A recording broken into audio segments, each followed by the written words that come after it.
My power went out on like Friday for the whole city, so it fucked up a lot of things on my computer, and my internet was out yesterday. So, is my audio working? All right, cool, beautiful, beautiful, beautiful. We're already in the game. It's a multiplayer game. It started like 20, 30 minutes ago, something like that. So, take me a second here to get into things. Audio seems fine. Beautiful, beautiful. Glad to hear it. Alrighty. We are in the middle of an opium war already, folks, so just a heads up.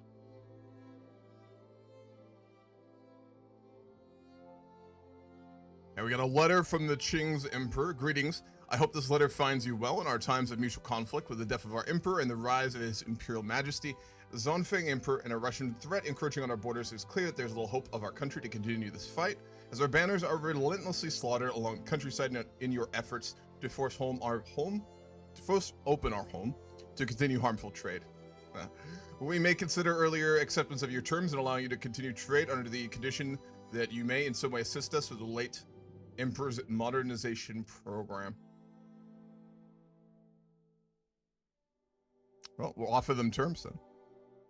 Also, my outliner is not working, as you can see, until the rehost, so we're playing hard mode right now. All right, I won't fuck him. We won't liberate Joseon. I'll just do this. We'll give that a shot here. Okay. No, Qing's not having a good time. It's absolutely brutal. I mean, they've got like 4 times the soldiers we do, and we're just fucking them up. Historically accurate. Okay.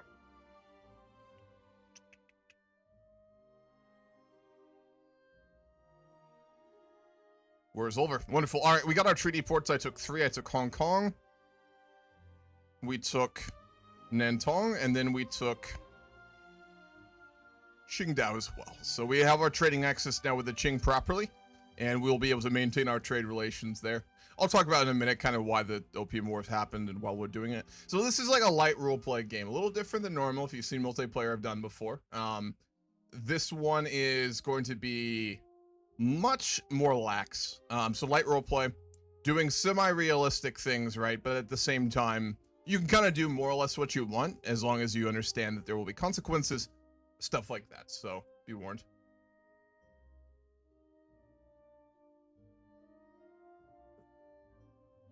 Okay.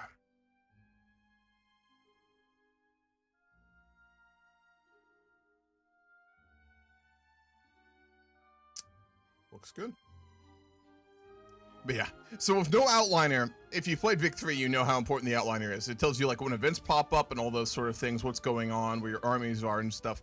Don't have that for another hour until we do the rehost, so this will be interesting. The French are going after territory in North Africa. We're fine with that unless it's Morocco. And then beyond that, I think after the Opium Wars, we're going to work just kind of on industry here for a while. I want to play Britain fairly historically based on who's kind of in charge. So right now, this is the era when it's very much about balance of politics. It's splendid isolationism, right? So we're very disinterested. I will probably not allow us to enter into any formal alliance unless some crazy stuff happens. Queen Victoria did just ascend to the throne, so we've got her in charge. Let's see, who industrialists are leading the government will be Robert Peel. Interesting. So we'll keep them in charge for now, I think, here. Is Victoria an industrialist? I don't know if she always is. Yeah, she is. Okay, beautiful. And the outliner just started working again. Paradox, ladies and gentlemen. I don't know if I did something or not, but we've got it now, so that's really good. We're using one mod. It is the Morganrada mod as well. Cool. All right, wonderful. We've got radicalism for parliamentary republic. We're going to go ahead and immediately exile. No, there's 2 of them now. Migration controls and parliament. We'll exile the parliament dissident first, and then later we'll try and exile the other one. You can only do one, I think, every 3 or 4 years. Is rather unfortunate.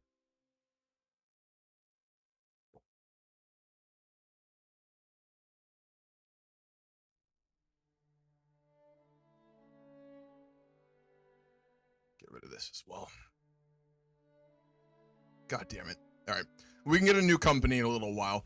Starting off, you get the Great Western Company, which is not a bad one, to be fair, but I can never make railroads profitable without having mods, so we'll find another one. There's a few I think I'll probably pick here.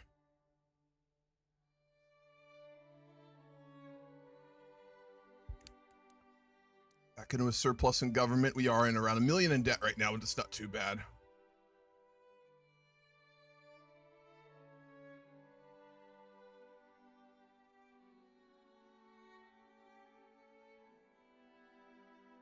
And we've been asked to speak with the Qing and the Portuguese. Not a big lobby, by the way, folks. It's only around, I think, like 11 players. Yeah, 11. So it's pretty small. Most of the great powers have filled except for the USA and Russia and I think Austria. So Prussia, we've got a player on. France, we've got a player on. Ottomans, etc.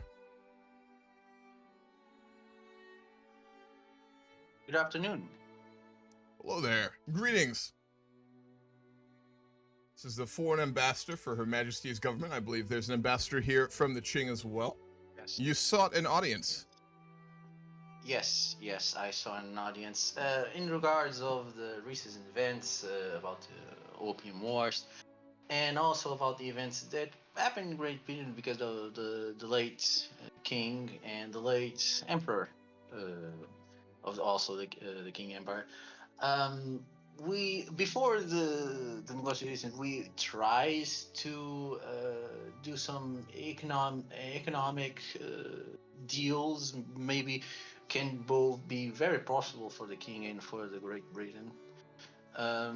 If you like me for well, and of course the situation changed a little bit, and we would like to discuss with you if you are in good spirits to talk. Her Majesty's government is always willing to at least listen to a dear old friend such as the Portuguese. Yes. We are curious as to see why you have invited the Qing as well, although we hold them no ill will. Recent trading events were rather unfortunate, though we do wish to rebuild relations with them on terms equitable to the British Empire. Although as we speak, a Russian threat approaches on my border. And that's exactly why I'm here in this critical moment, because the Russian Empire is growing stronger by the minutes, and also we like to inform that the Dutch has increased their power significantly in the east. In Indonesia.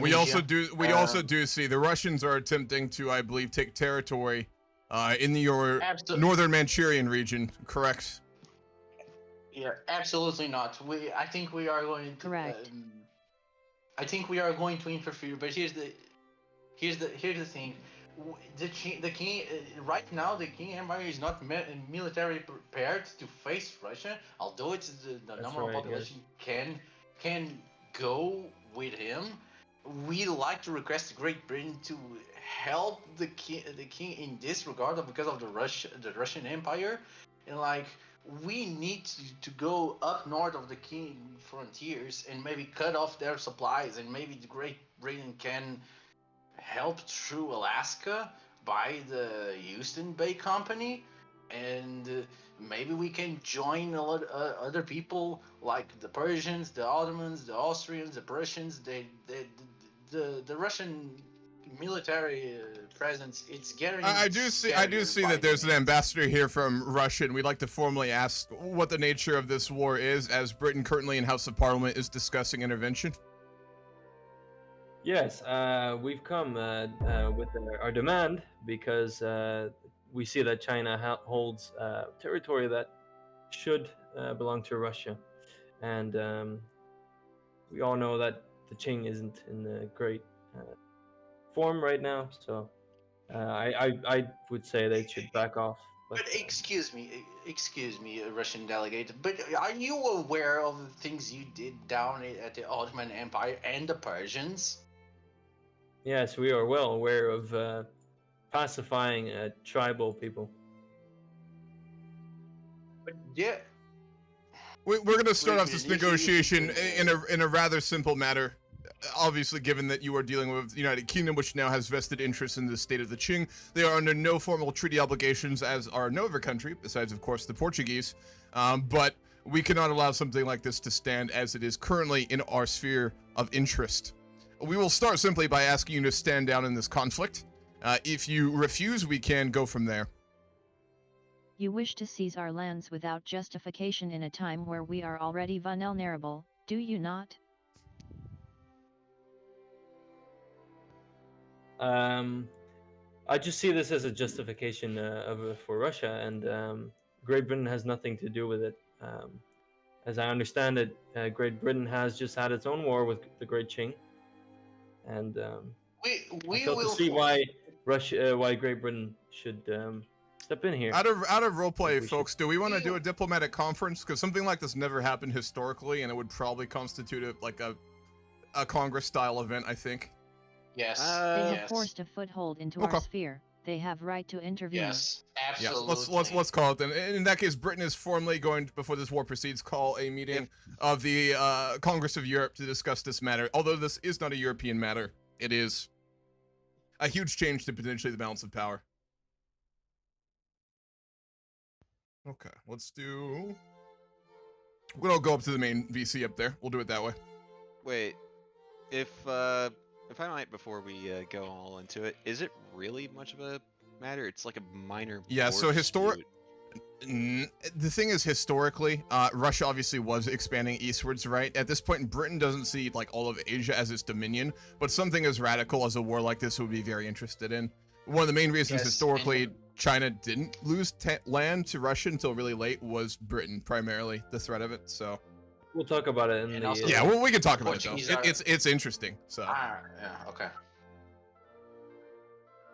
All right, ladies and gentlemen, out of roleplay, we are going to do a formal kind of conference event here for the major powers and the minor powers. We'll do the first one, as Russia is currently about to start a war with the Qing. Out of roleplay, I know this is very ironic, given that me as Britain just did the same fucking thing, but we all know Britain doesn't allow other people to meet the own standards that they do. So, roleplay-wise, we're going to do kind of like a little bit of a Congress of Europe style event here, obviously after Such the Napoleonic hypocrisy. Wars. True, yeah, absolutely right. I mean, Britain's a fucking asshole. That's who we are. But after the Congress of, the end of the Napoleonic Wars, a more or less balance of power was kind of made in the sense that the Quadruple Alliance and all the big countries of Europe would basically discuss major changes in the balance of power, right? Which we would see this as, I know it is very hypocritical, and if you're thinking that, you're right, but that's not how Britain ever saw it and other powers saw it, given Russia was always kind of that terrifying force, but kind of outside of things. So any country that can be here can talk, of course, but it'll be probably the major speaking the most. We'll try and make this kind of in a reasonable time frame. So we'll say that the meeting is in, why not, let's go with Paris. France, are you willing to host it? We Or does France give a fuck? Let's start with that. nope. Okay. You would probably be here, though, just because you're France and you want to be in everything, right? Yeah. Brussels suggest- would be willing to host as well. How about we do it in Vienna, then? There's an AI running the country, so he'll be very quiet. I would suggest either I Berlin, oppose it. Vienna, or Brussels because they're all central. Brussels would be and good.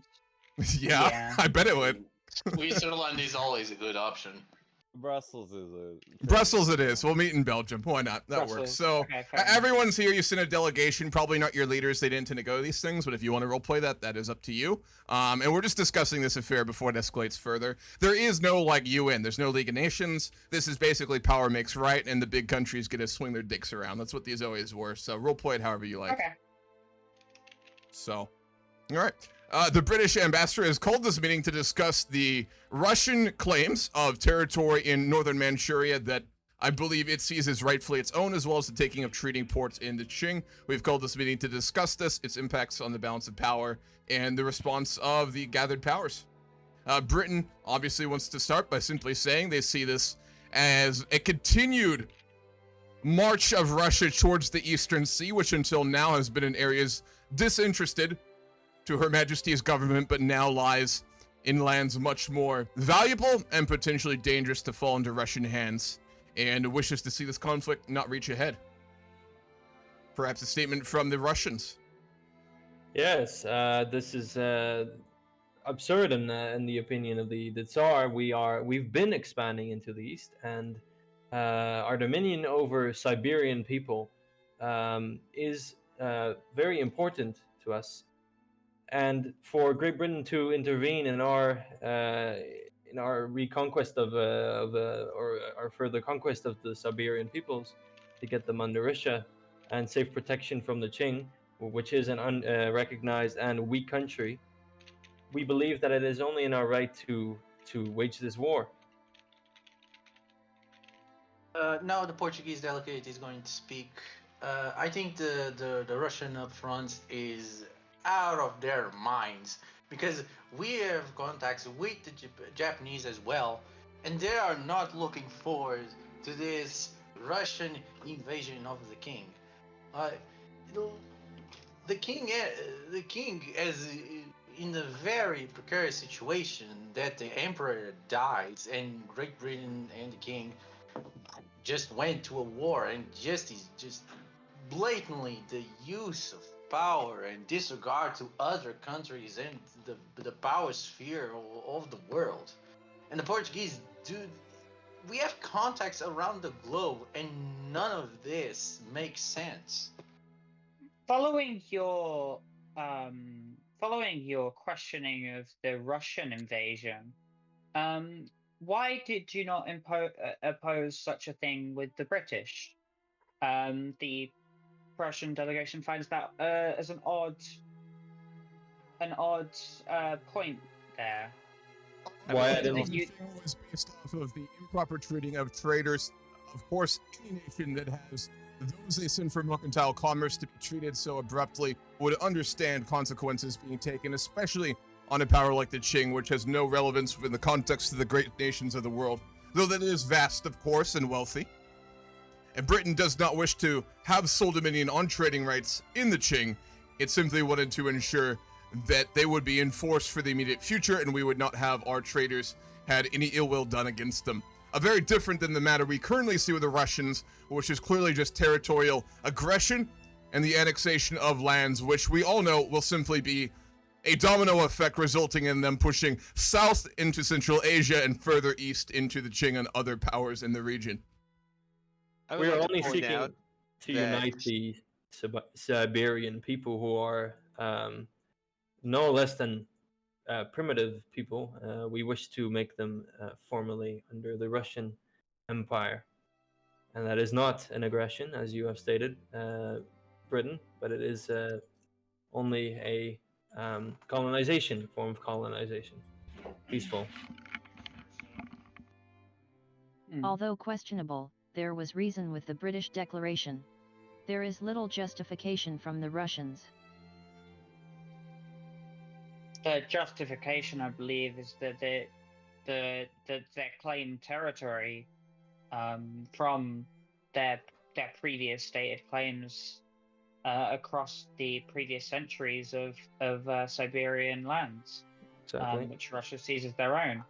Does I Russia see want- this we- conflict primarily as an economic trade matter of not having access to markets, or primarily a Siberian cultural matter in terms of protecting minority groups that you see as under your dominion?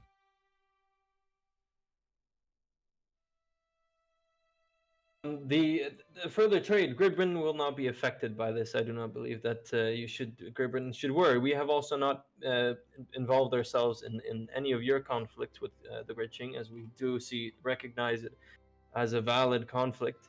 And I don't see why you can't see this as a valid conflict, as we have our own reasons, which are not the reasons for trade, but for the unification of the peoples. And I it think is- many powers here would find this very worrying. Such justifications can result in conflicts in the Balkans and regions like that. We already see now a war begun between the Austrians and Ottomans over minority groups I'm sure the Russians would see as under their influence as well.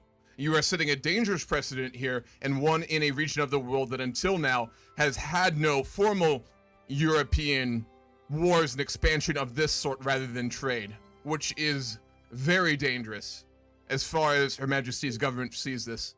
We do not And recognize the I Great might Qing add, as I might add, existing either. I want the Portuguese want to talk about something. Here's the thing: if the Russians go invade China, the Great Britain will make action through Alaska because here's Alaska, of course. There is the What's up, Carl? Thank you for the sub. Appreciate it, man. Bay Company is Hope you're there, doing of well. course. And here's the thing: you say that you want to capture those Siberian tribes, but what about the Persian tribes? About the Armenian people? And here's the thing: if you go to that route, I'm pretty sure that the Prussians, the Austrians, the Ottomans, the Persians, the Swedish, the Finns, the Balkans, and us and the Japanese people, alongside with the king, will make action against Russia by all fronts. Excuse me, Portugal, but that is out of question. This matter is only of formalizing the border to prevent any more confusion that we have with Great Britain and you as well in the Great Qing.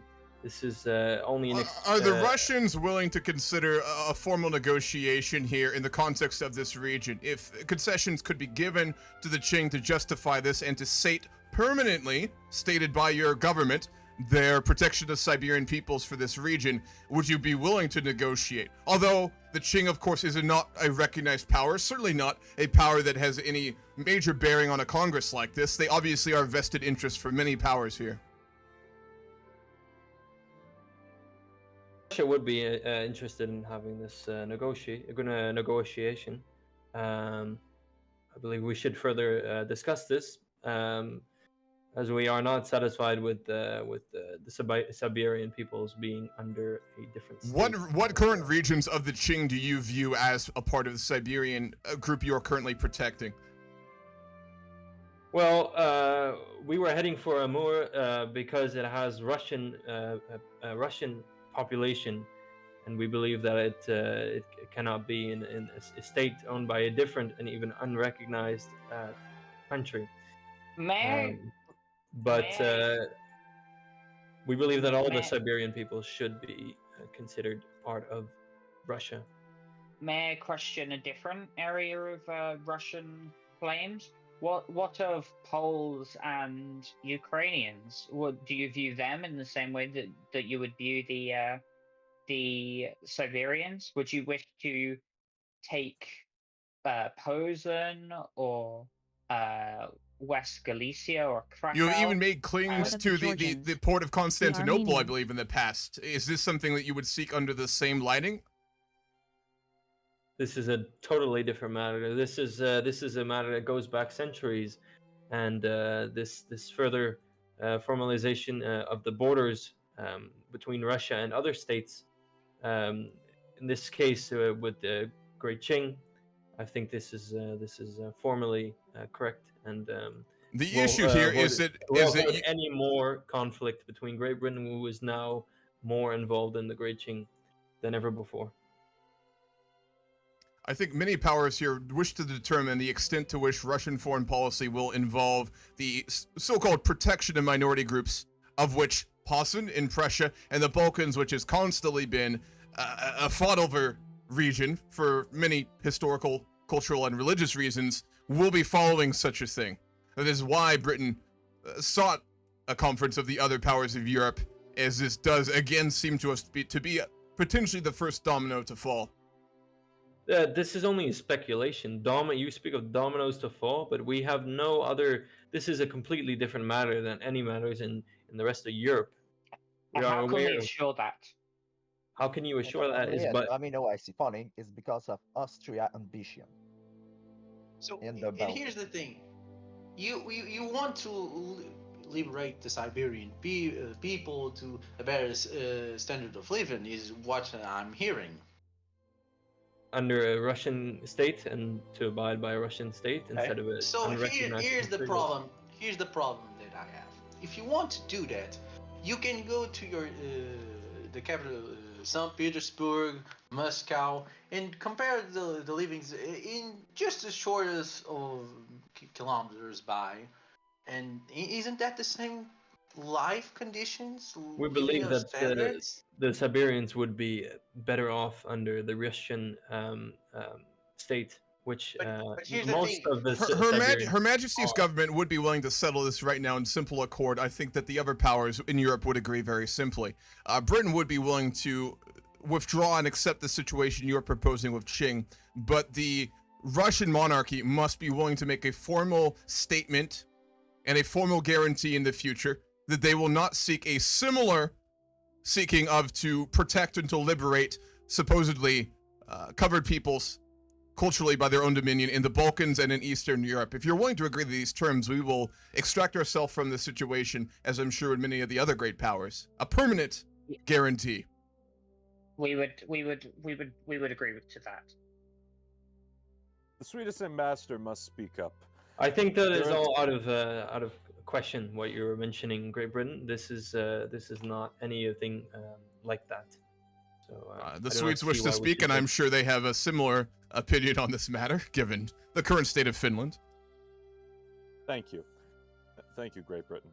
So, the Swedish government that is currently being put into place as we speak wishes to understand just one thing that has been that none of the other nations have seemed to have brought to their attention, but may very well be stirring in the back of all our minds. What was Great Britain doing declaring a war? You said it is for opening trade with the Qing. Yes. But what were you trading? Were you trading goods? Were you improving their land for just, social development? Or were you trading opium, a poison which has ravaged the land, which has hurt the Qing's people? Now, Sweden would like to reiterate that we will not be taking a violent stand against what happens, but we want to know. We What can is answer this Brit- question very simply in a manner I think many European powers would agree with. Everyone here is a learned man, I am sure. You all know your histories well in your own countries, and we have all been trading in Asia now for several hundred years since we first met that distant land. Trade in the east, whether in Malacca in Indonesia, whether in the Qing to the north, requires European nations to trade not on an equivalent standard with goods that the Qing wish to import, but rather only on one, which is gold and to a lesser extent silver. The very thing that makes our currencies what they are, powerful. The Bank of England has large reserves, as do many of the other gathered powers here today. It is what gives our currency power. Now, with trading with the Qing, we obviously had a very tense arrangement with them in trading. There were many incidents in our trading port on the southern region that is now controlled in Hong Kong, where undue action was taken against our traders. But the fundamental issue beyond that was the unwillingness of this foreign, lesser power to only trade on goods that they see value in. They have no desire to trade on equivalent terms. We have all seen in the past the great gold crisis that has hit Europe, as well as other rare metals, where they have gone east or into other powers and caused undue economic damage upon us. Our war with the Qing was to secure the safety of our traders, but it was also to ensure that trade was done on equivalent status. And Britain, nor any other power that chooses to trade with them, of which we have no right or interest in seeking to stop, is able to do so on reasonable grounds, befitting a country of our own modern standing and understanding, of course, for the value of these metals. Well,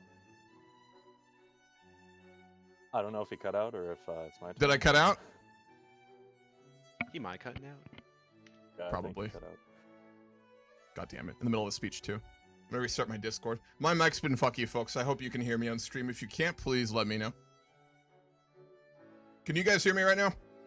Nope. Oh boy. Okay.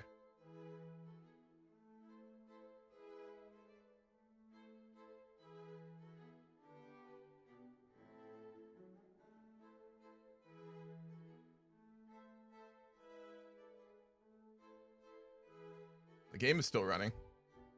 Is my stream still going, folks? If you're watching this on YouTube later, I'm sure it's still going. But as I said, that power outage and Wi-Fi issue screwed me. Like Can you hear me now? wine, like smoke. Is my mic working currently? Uh, I Okay. Really cool. Is my mic working, folks? Can you hear me? Will the representative of Great Britain please continue? Is my mic Oh, working? he's back. Oh wait. Oh shit. I can't hear him. I swear to God. I am buying a new mic, folks, but it won't be for a few weeks. Maybe Can you hear me? Discord. As it should be. Shouldn't hear the Britannia.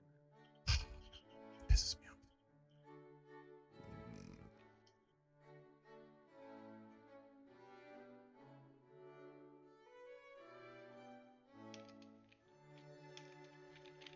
Ooh, How about now? Can you hear me? Wouldn't the people here? I did not see this coming at all. Wouldn't Rip. the people agree with me though that Can you hear me now? opium is a poison? It should I was only under be the used. understanding that this conference. No, I'm a little worried that that power outage may have fucked up my computer. It's still running. Hopefully just my microphone.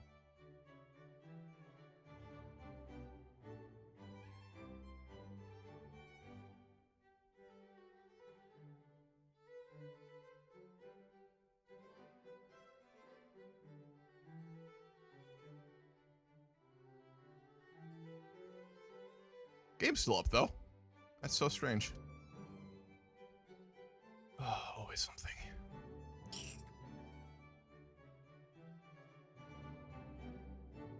I appeared briefly and it died again. Okay, let me see.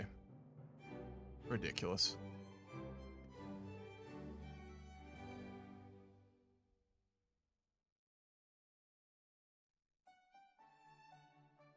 Gray, can you hear me on stream right now? Is like the stream going fine or is it cutting out too? Is my Sick, internet. and like the king. How about was now? not- Can you hear me? Hello? I wouldn't say aware, but like, of course, I'm not a pro at history, of course, but it's just my general knowledge of the time. Like, Hammer, you there? Is my mic working? Oh shit. like opium was just a product, It might- like any other. Shit, Hammer ain't. No, and of course the Brits, of course. And here's the thing. Like the emperor dying in this game, and in of course the Victoria rising in power in Great Britain. Of course, this it's I'm led an to believe unfortunate that situation. That both.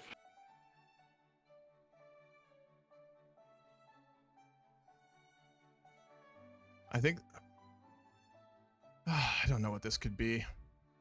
I've had such issues with like audio, with like streaming and stuff, and things like that, because I've had to set up a lot of different programs to try and like split audio and stuff like that, and it's always been inconvenient, but nothing like this. And the only factor I can see here in the last week that's changed things is that storm. Gotta love living in Ohio. Okay. Oh, I know what it...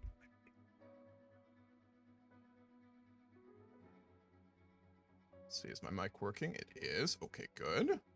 Try Discord. This mic is like 3 years old now, to be fair.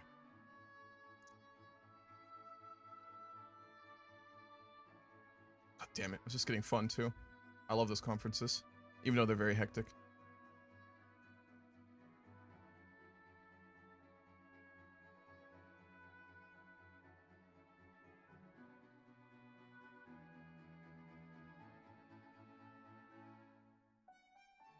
I'm supposed to improve. How about now? Is my microphone working? Oh, like- in the game, Sounds like a no. like Okay, in the game, try again. it's in regards of clothing, food, like the basic necessity. Like, of course, you Hello? have the superior, middle, and lowest traits of population, and of course, the lowest traits are obviously the majority of both the Russians and the King Empire. So they need a lot of food and a lot of clothing, and I mean, yeah, and of course. How about this? It Can you hear me now? also a thing of the decrease by the roads also can also help, but like the Russian Empire and the King Empire.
Try this maybe. Okay, I think it's coming through on Discord.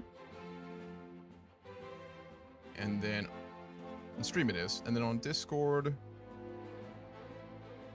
let's try this. Say. Okay, as can you hear me the now? Baltic representative, on behalf of the Russian Emperor, that this is How about now? purely. There he is.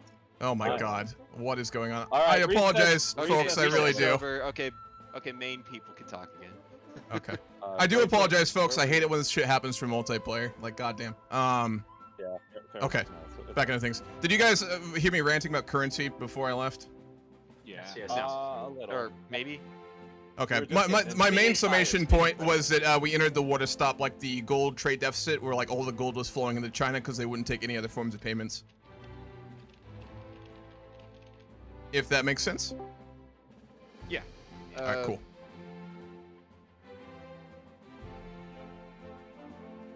So, But anyway, fundamentally, to answer the question of Yeah. Sweden, it was for us both about the ill treatment of our traders, but also about the massive outflow of gold and silver from Her Majesty's bank and country, of course, which I'm sure other European powers would be very worried about. To finish up the matter of between Russia and the Qing, however, I would like to emphasize one more thing.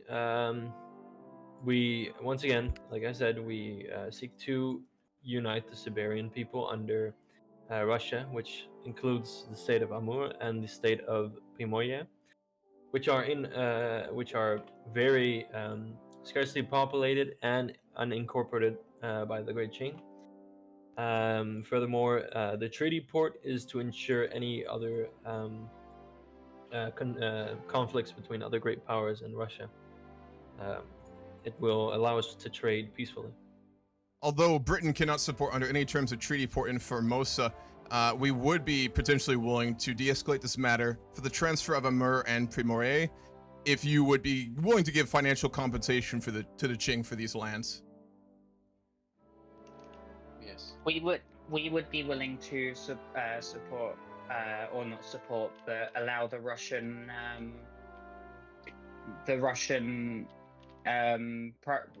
proposal of war, and of the liberation of Siberian lands or whatever.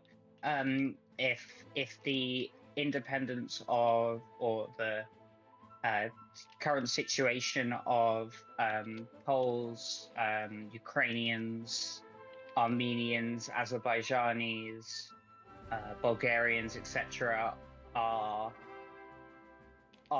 the current status quo is kept there, rather than if we had guarantees of that, we would be willing to accept. Otherwise, we do not see an invasion of Siberian lands justified if you cannot guarantee to keep the peace in Europe. I think, as I said, it's completely out of question, as we're talking about a formalization of the borders rather than a aggressive expansion or expansion in any other country. We're talking about the East here, about Russia's influence in Siberian peoples and its own borders and the borders of the great powers. So, Might I say? If the Russian delegation is unwilling to make reasonable suggestions here, Britain, frankly, does not wish to seek another mainland European war or one in Asia at this point, as the Napoleonic Wars have shown us the destruction that can occur. No one will doubt the power of Russia. You showed that when you pushed Napoleon out of your country and helped us win that conflict. But it also does not give your country the right to destroy the balance of power we established. You, Alexander, or rather your monarch did, the Tsar, at that conference. I thought we had reached an understanding there. we had reached an understanding about the restoration of the monarchy in Europe, and mainly about peace in Europe. But we are talking about an unrecognized state that has not been involved in any of these matters.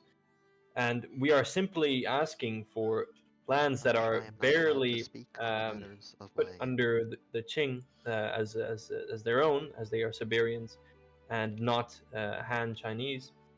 Um, we just seek to unite these people, and furthermore avoid other conflict by taking the treaty port in Formosa. And it is only a more peaceful foresight, and it will allow us to avoid any other conflicts with any other nations, such as I you. do believe the representative of the Qing would like to speak. Sweden seconds that motion.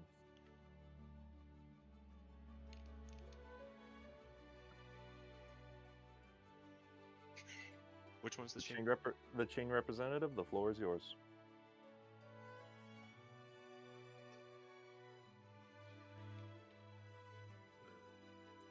I must have heard wrong. Never mind.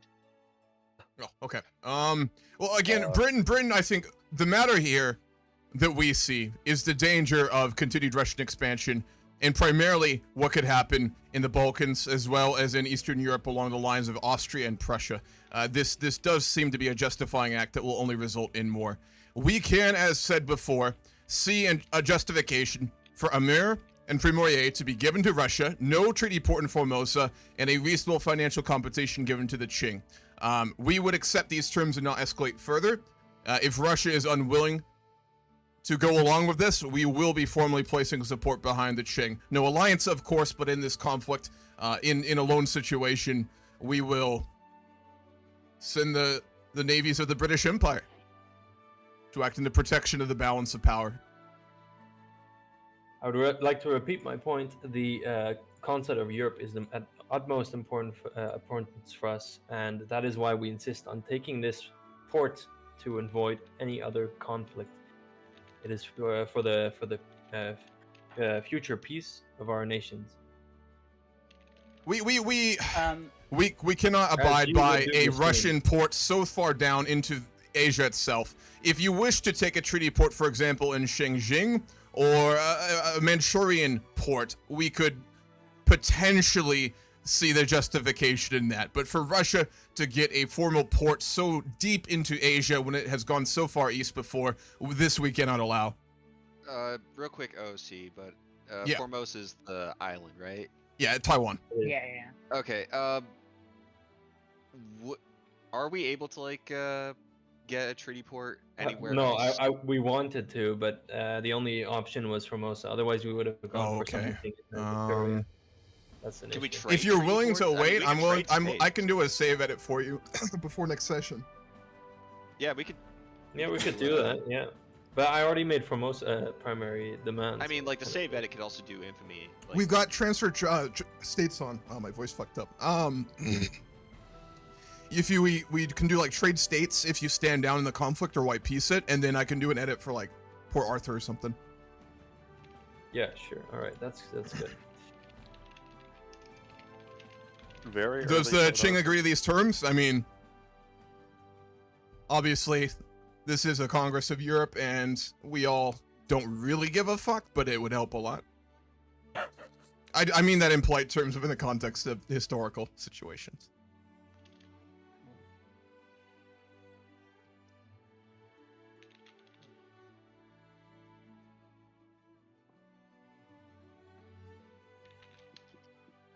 I will permit these terms under one condition. Which condition would this be? Instead of directly administering the Far Eastern lands, it would be preferable if you had established a client state similar to that of Finland or the Baltics. Is that possible in the game? Is it releasable? Qing, do you have the It's option? releasable, yes. Okay.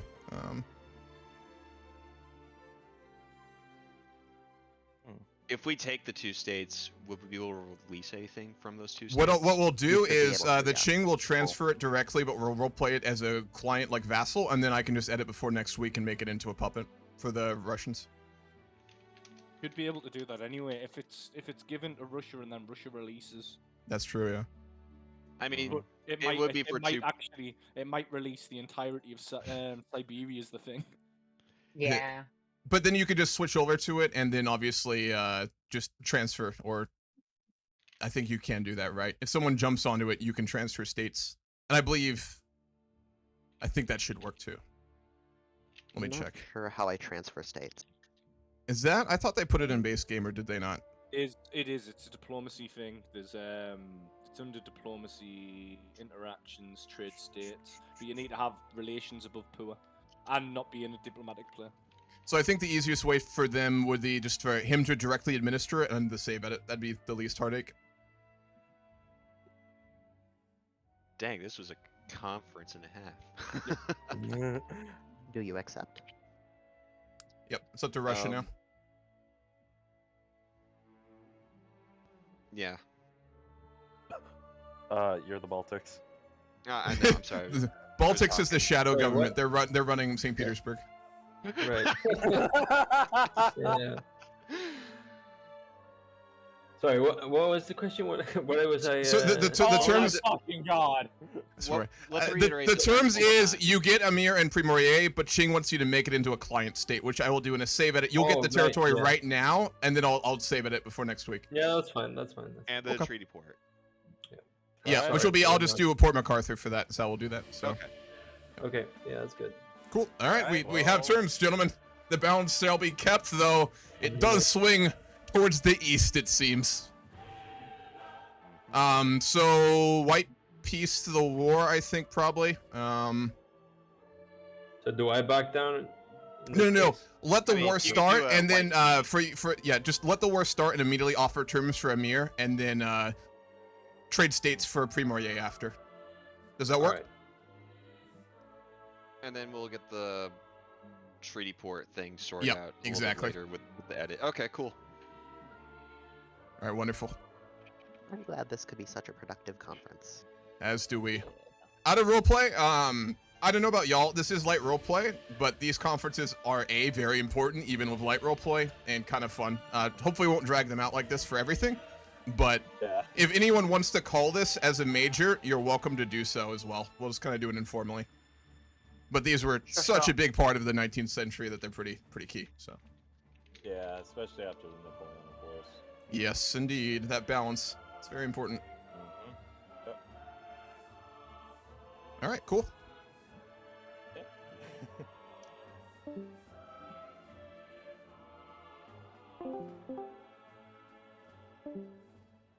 Most uncomplicated European discussion. Oh yeah. I want to be very clear. I made it clear to the players before we started, but I wasn't streaming then. I'm gonna be a dick as Britain. I want to roleplay them historically. Britain during the 19th century is fucking fascinating. Like, folks, if you like history, if you like, you know, this time period in particular, Britain's history in this time is so interesting.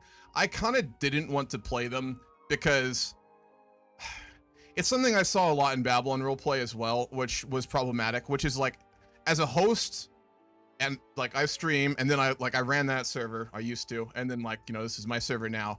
It's always, I think, problematic when like you play, especially the top dog country, as host, as organizer, because it can cause a lot of people to get angry when you act how they tend to do, because, you know, it sucks, even in like a roleplay game, and things like that. I didn't want to play Britain for that reason. It wasn't as part of my list, but we had no one who wanted to play Britain, and they couldn't be an AI. It was just not an option. No one else wanted to do it, so I jumped on Britain. Originally, I wanted to play France and Austria. I really wanted to play Austria, actually, but we needed a Britain, so I hopped onto it. But I am going to play Britain historically, right? This is a time period where Britain is absolutely sovereign. I can show you that in a very simple metric. Just look at the power blocks, right? Just look at that. The economic power difference, the military difference. Britain is just sovereign in the world. In most ways. The Navy of Britain is uncontested and will not be contested for 100 years when America builds up their full Navy, right? They have the economic power of all the dominions and all their territories across the world. Their land army is not massive, but with the Navy that they have and no ability to really be invaded, it is in a very unique position, right? To the point that they basically get to dictate policy. It would not be, I believe, coined as a term until the end of the 19th century under, I want to say Temple, but I don't think that's right. It's the guy after Disraeli.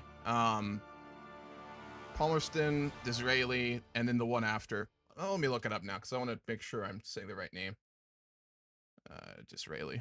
Disraeli is fascinating. I hope we get him at some point, but I don't know if this game will get that far. Gladstone. Okay, yeah. Gladstone coined the term, I believe, which was splendid isolationism. The concept being, essentially, that Britain didn't need allies. It didn't need friends. It was sovereign. The Commonwealth, the empire it built itself, was so strong that it did not have the inconvenience of other great powers in the 19th century of requiring any sort of alliances or any agreements for its own safety. Being an island nation with a navy to give it perpetual lack of fear of invasion, alongside just the massive economic power, was so unique, since probably the days perhaps of Rome, that it got to just decide what it wanted. As a result, in the 19th century, Britain never enters into formal alliance with any other country. It involves itself in conflicts haphazardly. It will, you know, obviously threaten and throw its weight around. It will have preferential status to certain countries based on relations, trading rights, and other things like that. But it doesn't have friends. What's that quote? There's an amazing quote about that. I think it was the Palmerston quote. What about Britain not having allies? It's a really fun one, and it really just shows 19th century British foreign policy. Yeah, Palmerston. We have no eternal allies. We have no perpetual enemies. So Britain doesn't really care, right? Like, its own devices are its own. So playing them, even in a light roleplay game, will kind of reflect that. That's how I want to run things, for at least now, unless some interesting stuff happens. So I'm not going to enter into any alliances. We're going to kind of take things as they are and try and maintain the balance of power.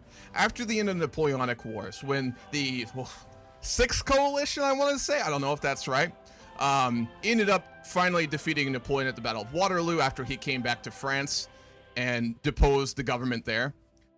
The balance of power that was decided essentially was to make all the European great powers individually strong enough to be dangerous, but none strong enough to be able to form a hegemon in Europe, aka a country with a military and economic power to be undefeated, like Napoleon basically was. The only country in history besides Rome who ever came on the brink of creating a hegemony in Europe, power over it that no one could touch, was Napoleon.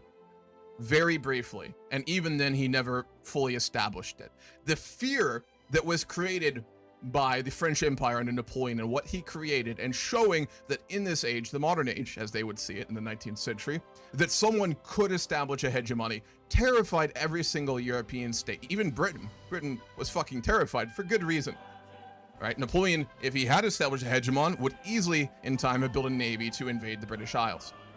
The balance of power established after the end of the Napoleonic Wars, again, fundamentally, although there will be wars, territory will be taken, powers will be annexed, colonies will be spread across the world, the fundamental point, though, is that no power gets strong enough that it is undefeatable by the rest. It's why World War I happened, right?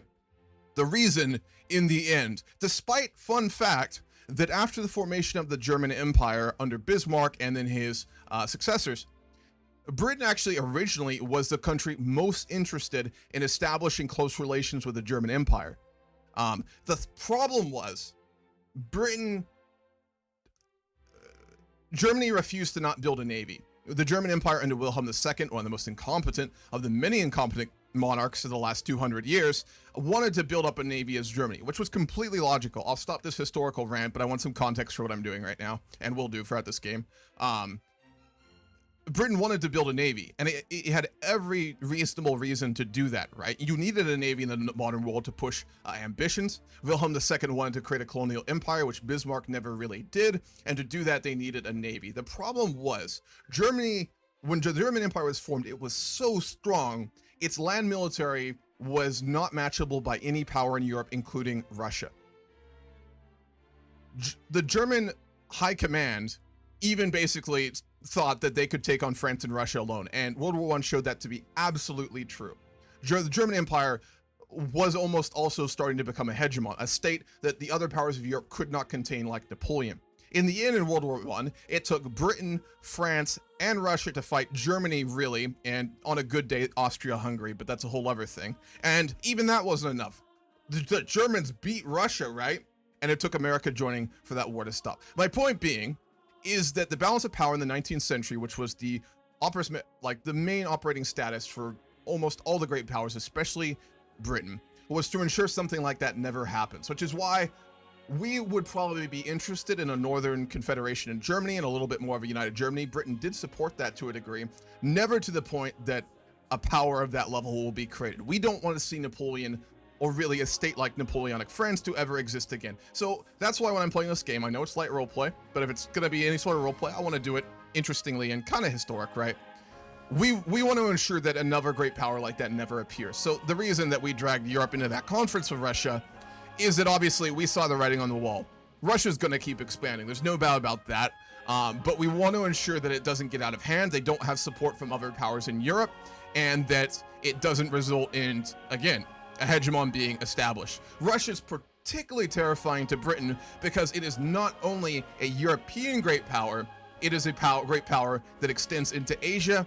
At this point, Britain is starting to see the wealth and power of Asia, despite being technologically unadvanced and not industrializing like the West, to be very dangerous. So Russia, which is why you have the great game mechanic in Victoria 3, is our number one power that we are on the lookout for. Like, we fought with them against Napoleon, but again, we don't have allies, A, and B, they scare most European states, rightfully so, including us. So that's why, again, I'm going to be a little heavy-handed, A, with any great power making big strides, little territorial gains, little conflicts. We don't give a fuck. Splendid isolationism. But if we see a play that could result in a big hegemon, a big powerful state to exist, we are every time going to intervene, right? So, little mini rant there. 7th Coalition. Thank you, Trucko Nero. But I wanted to kind of give you guys context for why I will play pretty heavy-handedly. A, we are the villain of this timeline. Britain's a colonial piece of shit. We are as hypocritical as we are powerful, but there's also, you know, thinking that although it is very selfish in nature, it also is kind of important on the global scale to many other powers. So, all right, ran over. I'll play the game now.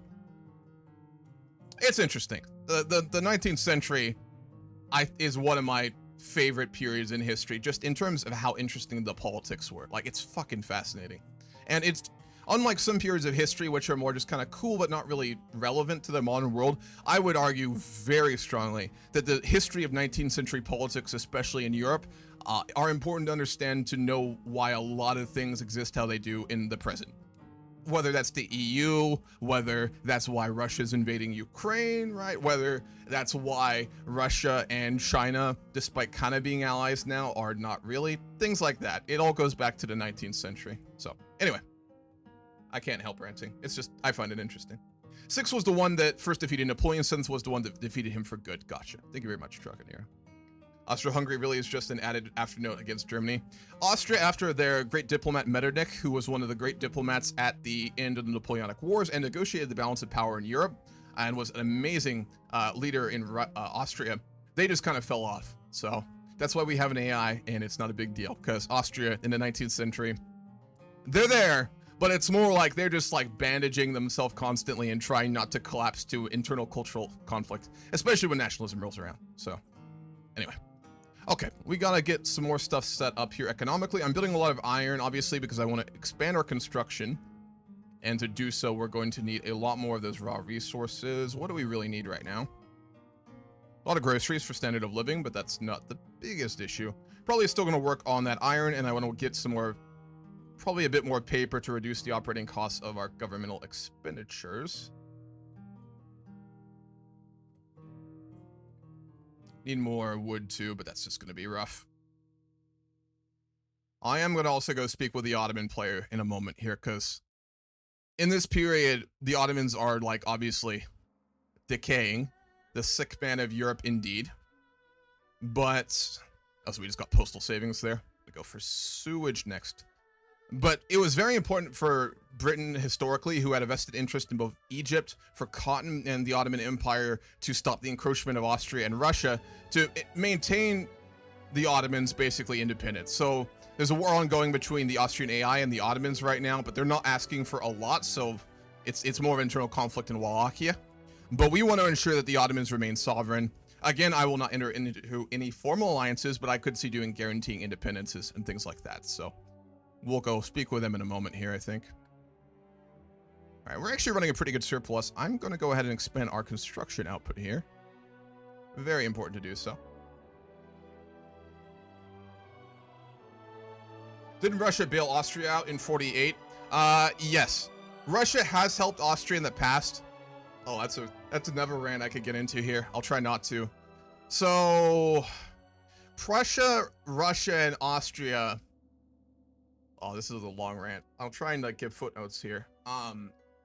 So there was the Holy Alliance back in the day, which was, I believe, went all the way back to Frederick the Great, but I don't think I'm right. It was a historical, not really a military alliance like we would see it today. It's not like a NATO. It's not even like an Entente, which also wasn't a military alliance. It was a colonial alliance.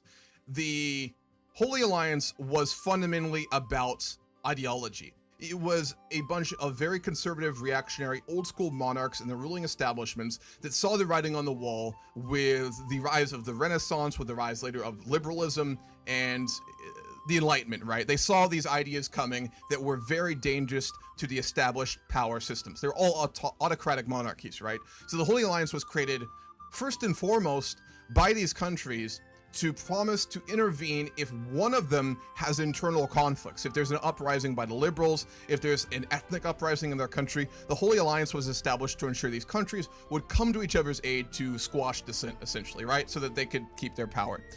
It also acted a little bit on like a foreign policy standard with making sure that they would stop also foreign liberal, reactionary, radical governments from forming, right? Like if a power rose in France that was very radical, they would be interested in cooperating together to squash that and return the status quo. That was followed later by, what was the name of it? I want to say the Triple Alliance. Bismarck negotiated it, so it doesn't exist right now. Bismarck's a fascinating person. His understanding of foreign policy was second to probably none. I can't think of anyone else really. And he had an elaborate series of pacts and agreements he set up with various powers in Europe, and he made very complicated moves. But there was a alliance set up between Prussia, Austria, and Russia that actually made all of them powers. Things like that, when you read about it in history, may make you think, oh, Austria and Russia were pretty cool. Fuck no, they weren't. Fuck no. Bismarck was just very good at getting people to work together for their own self-interest. He was very good at that, as were, you know, other foreign leaders in history that results in things like the Holy Alliance. Russia and Austria fucking hate each other for a very simple reason: the Balkans, right? Austria sees these lands as their own. They think that Bosnia should be part of their territory. They're very unhappy. They've had land kind of taken. I believe Moldavia was actually part of it, was cut off of Austria in the pacts, but I might be getting the time periods confused here. They both see the Balkans as a vested interest, and Russia would very much also like to get like the Galician region as well, which it sees as part of its own for its current Polish lands and stuff like that. But they have worked together for the simple reason that the Holy Alliance existed later, right, or earlier, currently, I believe, actually, which is that, sure, they have foreign policy goals and they want to take more territory, but they also are very innately fearful of their own country and the own uprisings that can exist there. So they would cooperate mainly to squash like any non-autocratic, reactionary kind of leadership, conservative leadership and stuff like that. So they would work together for their own self-interest. I mean, all these royal families are related, right? Heavily interrelated. So there's that mechanic going on as well. As always, European diplomacy is just very overly complicated, and there's like 10 different justifications going at once. So yeah, everything can be a rant with me. That's true. That's true. Yeah, it's fascinating for me. I don't know. What's a Battlebird? How you doing? Yeah, the Ottomans are in a war. The Ottomans are a player, that's Bombadil, and Austria is an AI. The war got started because there was a civil war in Wallachia, which is a puppet of the Ottomans. Make sure I'm right.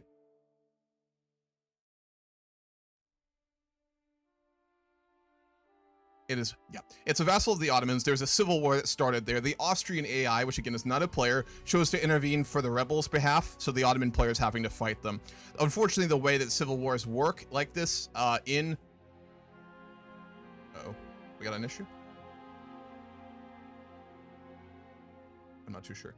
I think we're good. The way the Civil Wars work in Victoria 3 is you can't demand further concessions. So this kind of sucks for the Ottoman player. He has to fight Austria to keep his puppet, but he can get nothing else out of it. So kind of sucks for him, especially given he has other priorities, but that's also the way the Balkans kind of work if you have any interest in them. So unfortunate. Alrighty. I've been ranting. I need to focus on the game a little bit here. I'd really like to get laissez-faire government and free trade. Not free trade, it's too early. Laissez-faire would be nice, but we get a civil war, I think, if I start it. Yep. Which I don't want. Not worth it.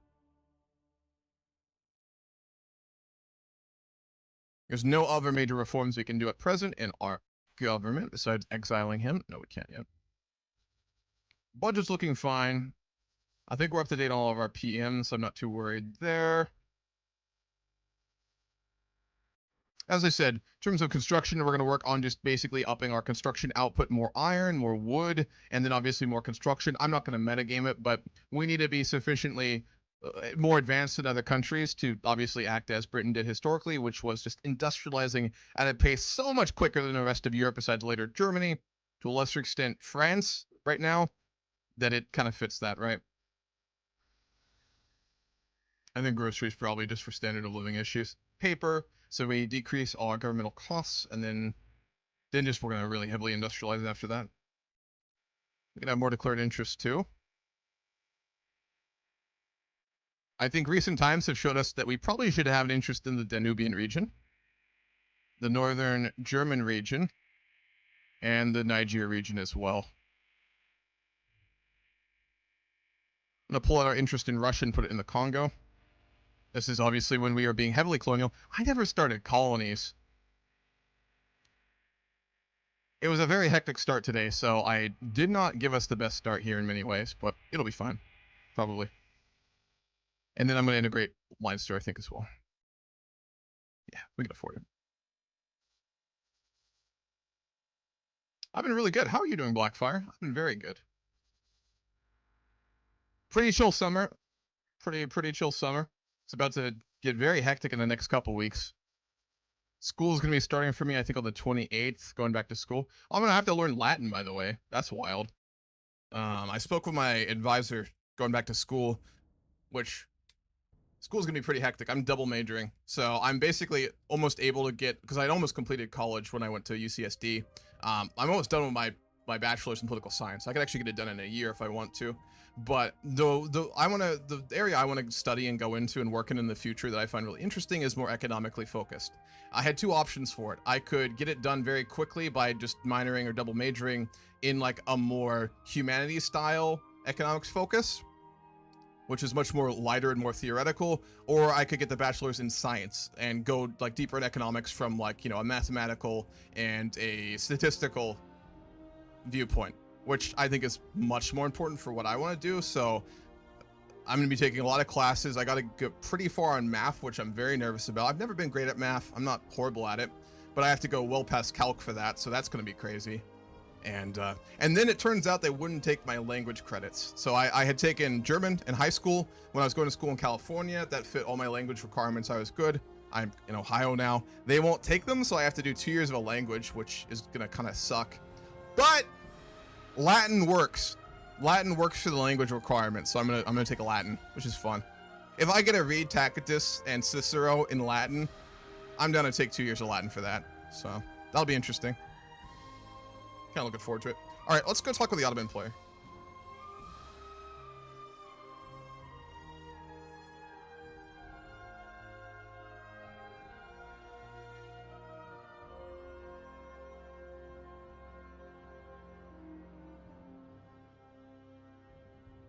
He's in a VC already. I'll message him real quick and see if he is. Time.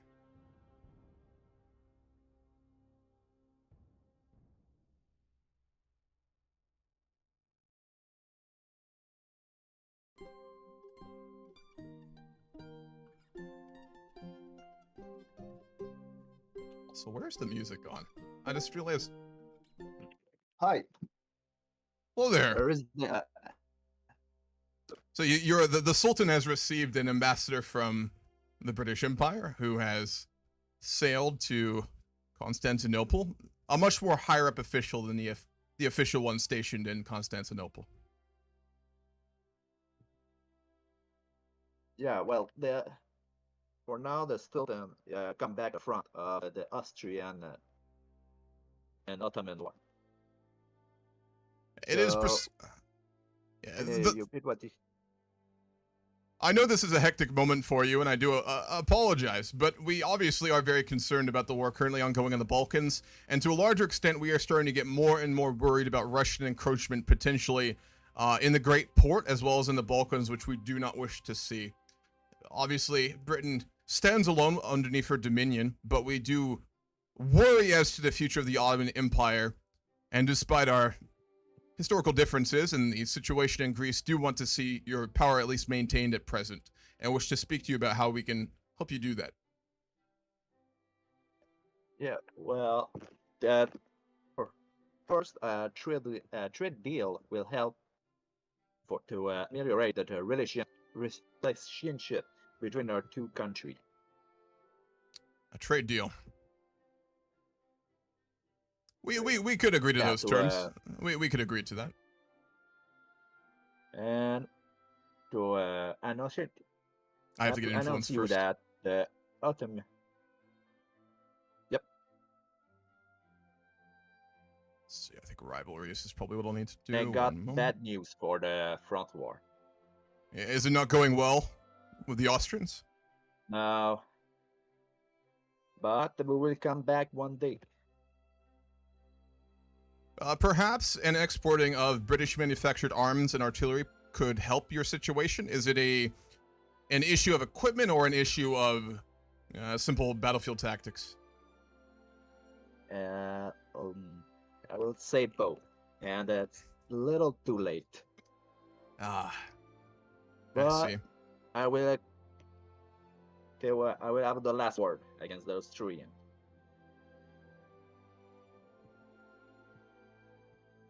But a trade deal between our two countries will really help to get my revenge. Obviously, we do not wish to either see Austria have swaths of territory taken or anything along those lines. We simply mainly wish to see the status quo in the Balkans, which we do view Austria's involvement here as potentially shaking up, though it's not obviously foundational. I might have enough now. Let me see. No, nothing Yeah, I do. too bad, but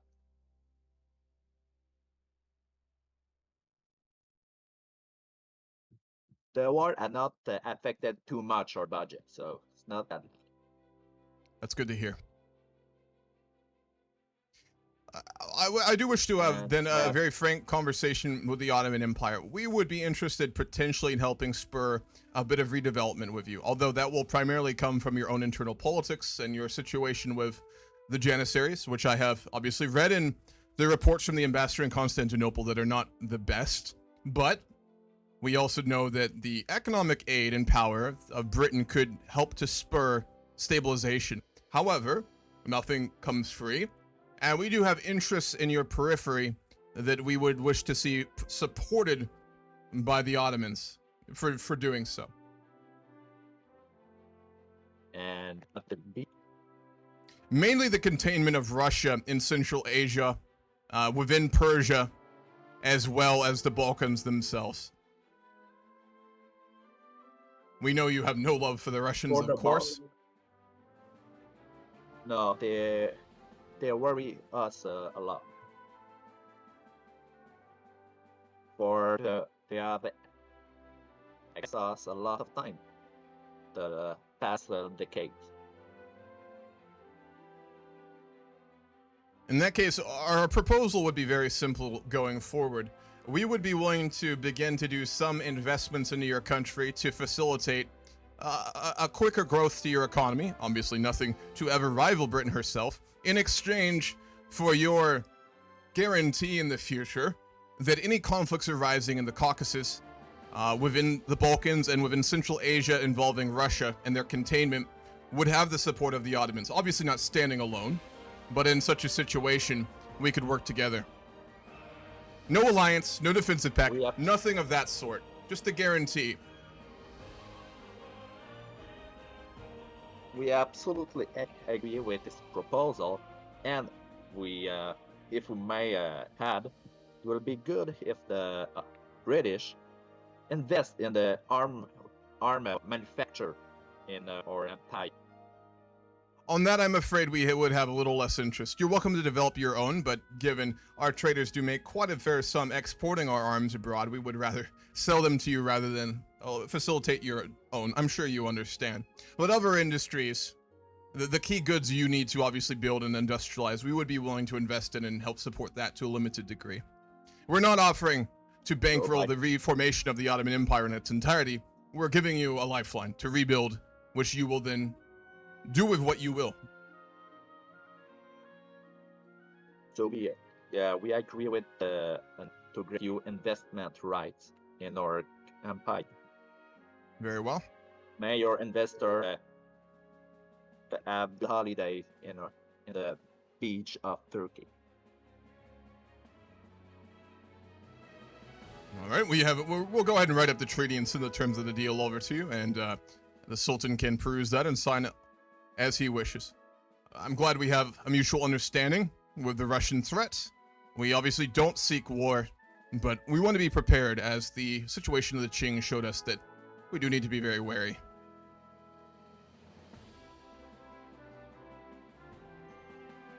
Is there anything you wish to speak with Her Majesty's government about before we take our leave? No, that will be all. Very well. I'm glad we could come to an agreement. But yeah, out of roleplay, I just mean like in general, you support, and it's up to you if you choose to do that or not. So don't feel like you have to. Oh, no. I really appreciate the trade deal. Yeah. Really, useful for both of really us. fuck my bureaucracy. Yeah, the Austrian AI really fucked you there. Jesus. Yeah, well, they did in my try games. They do that a lot of time. Yeah, they're very aggressive. So for another time. Indeed. We'll speak soon. Yeah, he got fucked there pretty hard, not gonna lie. Wallachia is not the most powerful, but it's a buffer state, so that's brutal. Montenegro existing. What's up, Aggie? How are you doing? I paid to teach me this game. There's a YouTuber I recommend, actually. Turn down my volume a little bit here. His name is Generalist Gaming on YouTube. Like, his videos are he understands the game very well. It's just you gotta sit there and watch for a while. He's very, I'd like consider him similar to like Mordred Viking from back in the day, if anyone remembers him. I think he works at Paradox now. He knows his shit very well. He has very good tutorial videos, but he just rants fucking forever. So like, you gotta sit through way more than you need to. But if you watch Generalist Gaming's videos and you're willing to sit down for like a half hour, I think, of each of them, they're pretty long, you will understand the game very well. I've never seen anyone, on YouTube at least, who understands Vic better than him, so I really recommend it. Generalist Gaming, let me grab a link for his channel. Just, you know, get your lunch, get your dinner, get some coffee, set aside a half hour, an hour. If you watch the videos, like the big ones he has, you'll understand the game very well.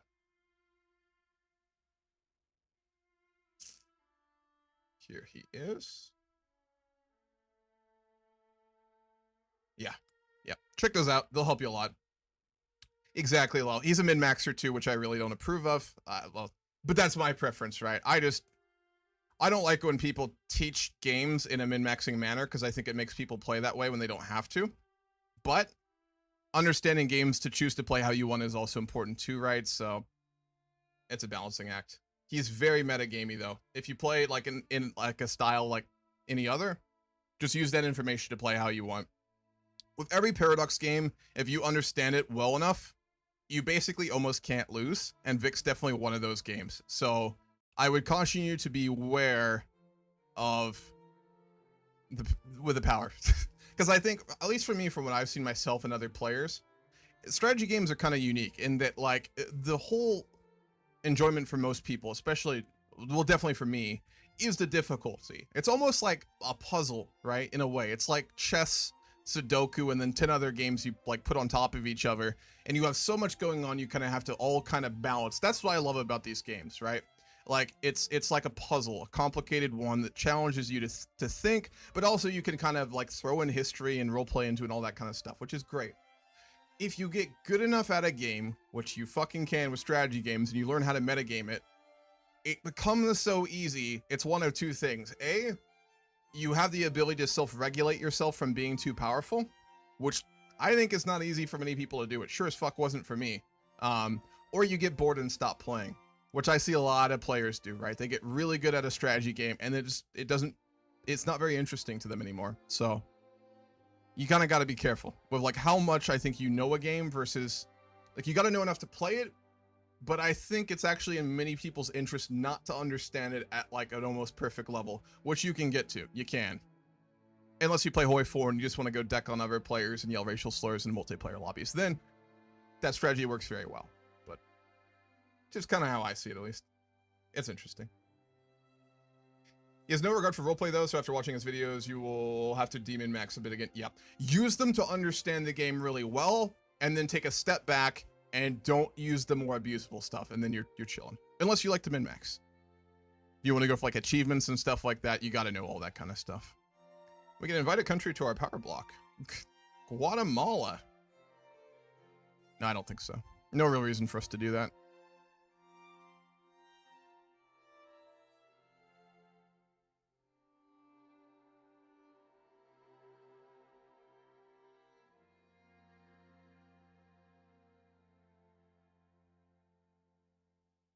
I am going to put it up to speed 3. I said I was going to do that earlier. I will do that now because we're pretty far in and we're only 3 years in. Part of that was the conference, but part of it is I think we can speed up a little. I'm not too sure if players can handle it though, so I'll go back to 2 if it does not work out here, but I'll try it a bit.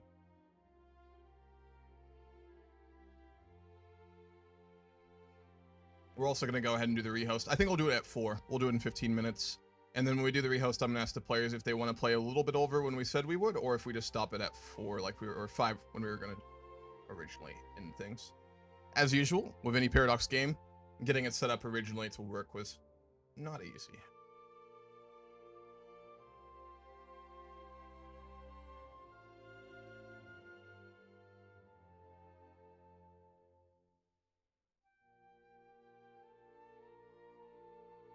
Holy shit, Condor. Thank you for the sub, man. How are you doing? Current Fallout 4 playthrough is 10 days and 15 hours. Like, in total time? How the fuck do you play that much Fallout 4? In one save, especially. Are you playing the London mod or the British one, or just, like, generic? I mean, I dropped, like, 20 hours in a Fallout 4 as soon as it came out. So, like, I kind of see that, but that long is ridiculous. Mods. That's fair. It is a very good game.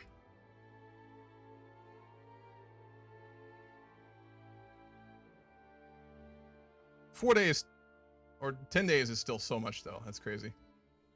I need to revisit Fallout 4. I played it, like, religiously when it came out. Fallout 4 came out when I was, like, in community college. It was a long time ago. And I remember when it came out, because I explicitly didn't go to class for 3 days straight. I just played Fallout 4. As you do. Great decision making there. It was a very fun game. I remember when it came out, a lot of people were like, oh, this is bullshit, it's not Fallout 3, which was true. But I think after everyone saw Fallout 76, we're a lot more forgiving. And probably, what was it called? Star Sector. It's that recent Bethesda game in space, which was like kind of fun, but, you know, not amazing. All right, we have a civil war about to happen. Why do we have that? They want migration controls. It's because we have that dissident. Hello there. Starfield. Starfield, thank you. They popped in just to correct me. Starfield. It's a pretty fun game, actually. I like it, personally, at least. But definitely not polished, and nothing like the OG kind of Fallout games, you know? Fallout 4 is the last one of, like, I think really high quality on launch, but still nothing like Vegas or 3. You're doing an AC Valhalla game? Dude, Assassin's Creed Valhalla was such an incredible game. Do we have to do migration controls? That will really suck. We might have to. Yeah, we have to. That's unfortunate. We are a monarchy right now, but obviously we do have parliament, so we'll go ahead and push that through. We also have an illegitimate government, so let's... Ooh. The Tories have come into power. That's our only option. Okay. Tory government. Underneath, Edward Smith Stanley. Is there any historical characters? Who was the leader of the Tories in 39? I want to say it was Palmerston? Hold on. British ruling party. 1839. I wish that, like, the game itself for a DLC would add, like, a parliament political system. I love the interest groups and the way that they work and, like, parties change and policies pushed. I love those features so much. But it needs to be a bit more cohesive. They really need to add a mechanic for that. Or a mod needs to do it. Which Better Politics is working on. It's amazing mod as well. We don't have it on because we can only run one. Alright, so the Whigs were Palmerston. And William Pitt the Elder. All those guys. So then who were the Tories during this time period?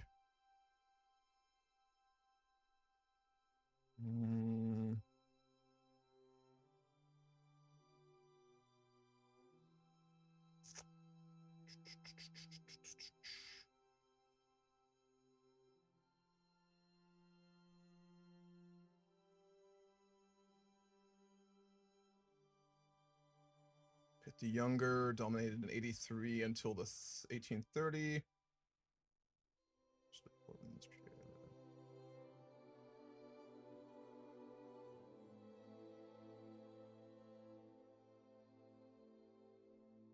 Makes sense. Lesser Gentry, Church of England.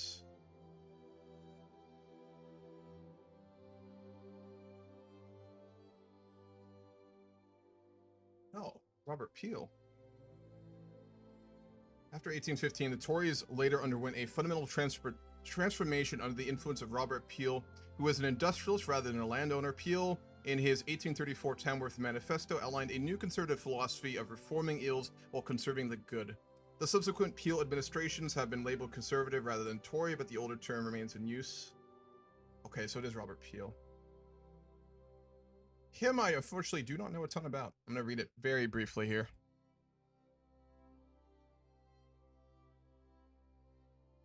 We do not want the agriculturists to get a lot of influence, so we're going to say no to that. Previously Home Secretary, he's regarded as the father of modern British policing. Oh boy. Owing to his founding of the Metropolitan Police Service, while he was Home Secretary, founded the modern Conservative Party. The son of a wealthy textile manufacturer and politician, Peel was the first Prime Minister from an industrial business background. He earned a double first in classics and mathematics from Christ Church, Oxford. He entered the House of Commons in 2009 and became a rising star of the Tory party. Peel entered the cabinet as Home Secretary in 22 to 27, where he reformed and liberalized the criminal law and created the modern police force. Okay, so we could probably go ahead and obviously, when we don't do this, we're going to go for the creating of probably secret police, maybe? We already have, or we can further found our institutions for policing, which, yeah, not very high. So we'll work on that.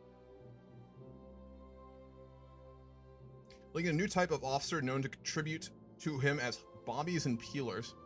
After a brief period out of office, he returned as Home Secretary under the Duke of Wellington. Also served in the House of Commons. Supported the repeal of the Test Act. Nice.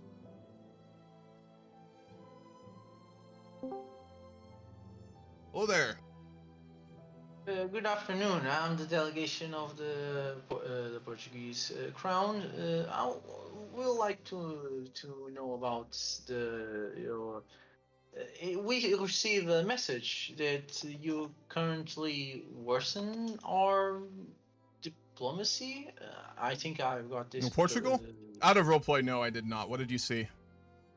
Yeah, what did I see was a worsen of cooperative measures, but I think I know why.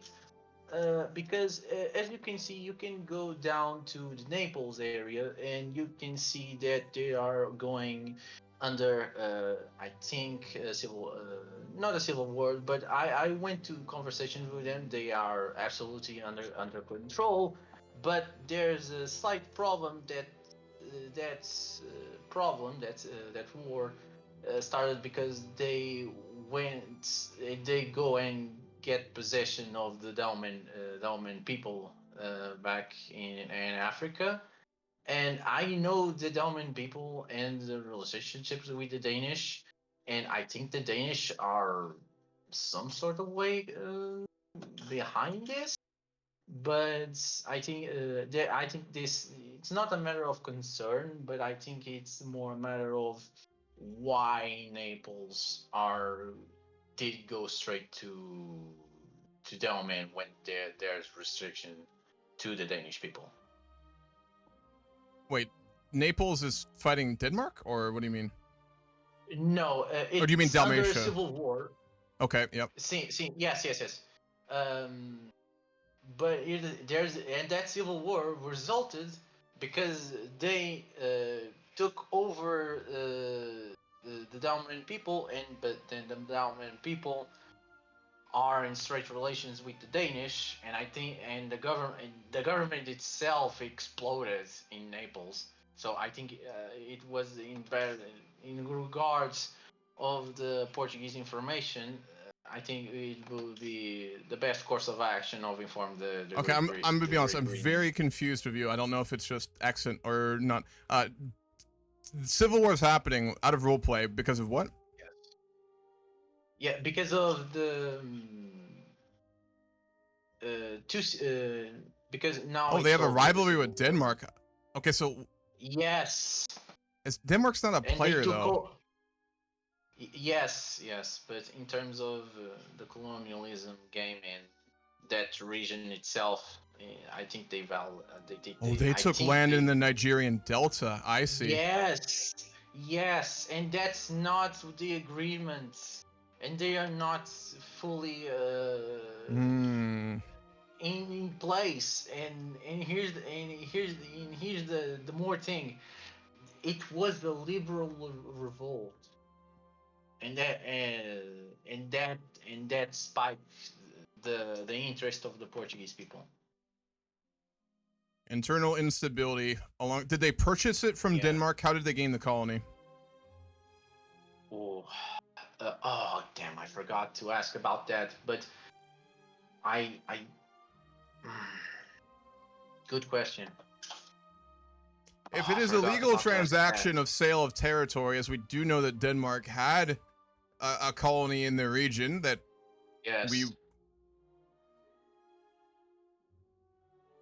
and that's why they are rivals now.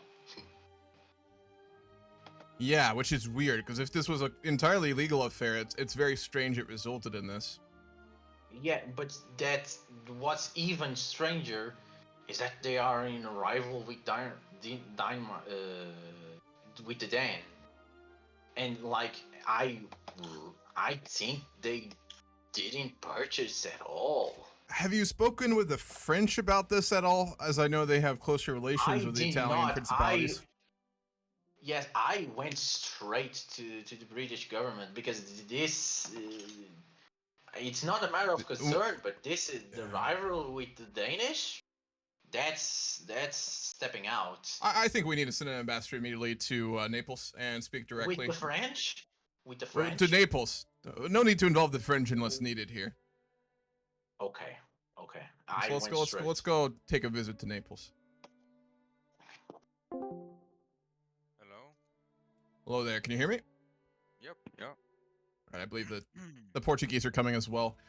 Her Majesty's government has been made aware of a very strange affair. We're not entirely sure the full story, as we do not maintain a close eye on Naples' foreign policy, but we do see that you own lands now in the Nigerian Delta.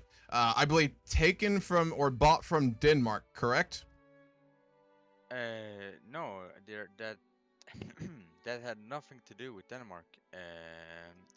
I see. Simply just decided to free the people of Nepal. Sir, we're all ambassadors of a European make here. We don't need to pretend to be freeing anybody. We understand why you're there. We're just trying to ascertain the purpose and if you have further plans for expansion colonially. Yes. Well, for trade, me or Portugal? You primarily, mainly due to yeah. you did take a very large swath of territories. I believe why Yeah. both the Portuguese and us are concerned here, or interested at least. My point is of doing this is because of trade, not because I wanna expand or Again, ambassador, with, we don't need to Europe. make pretenses among Europeans. We do this. We expand for perhaps some humanitarian reasons on a rare day, but this is innately about economic growth and obviously the resources in these regions. We do not we understand why you're doing it. We're just trying to get clarity here more than anything else. Yes. Okay, well, I don't really know what to say. We're doing. Where do you intend to wanna expand expand. colonially in Africa? I think is our major question here. Oh, okay. Well, Borgu? What? It's the territory north of what you land. took. Well, AU and Benin, I have looked into them, but they are more. The problem I had with Nepal is that they didn't want to be a friend of mine, and I decided to change that. Right now, I have a good relationship with AU and Benin, and we're not seeking to invade them or do anything like that to them. We're just seeking to be partners with them. And I hope this will not interfere with the British or Portugal influence or whatever I should call Yes, it. I but don't trust them. but you need to realize that there's an agreement that those people have agreement with the Danish, and you have yourself your rivalry with the Danish people now, Yeah, I which have. seems a little bit. I decided to have that when before I started the invasion of Nepal. I decided to what is it called? Rival the Danish because they were so close to it. I actually, on intent, I did not see the French or British.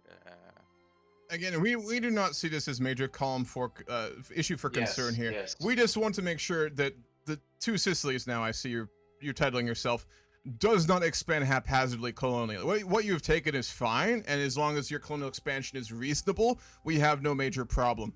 But we will be keeping a close eye on it and expect to not see any extreme colonial expansion, especially in a region that Britain also has a large interest in, as well as the Portuguese. Yeah, I hope we can talk more about Africa and see what we can do with it together as well, something united. That we I think many European powers have an interest in colonies in Africa, and we will not, of course, dispute their right to this. But Yes. as long as it's understood, to put it in very clear terms, I suppose, the pecking order of colonial rights. Yeah. Good. As long as that's understood.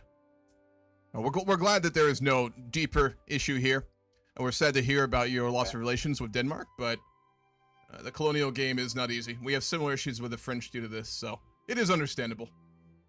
Yeah. Well, thank you for your time. Yeah. Thank you for the time. Have a nice day. You too.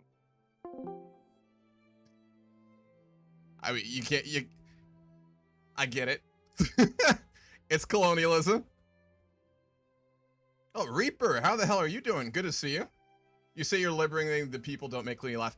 It's 1840. No one's pretending.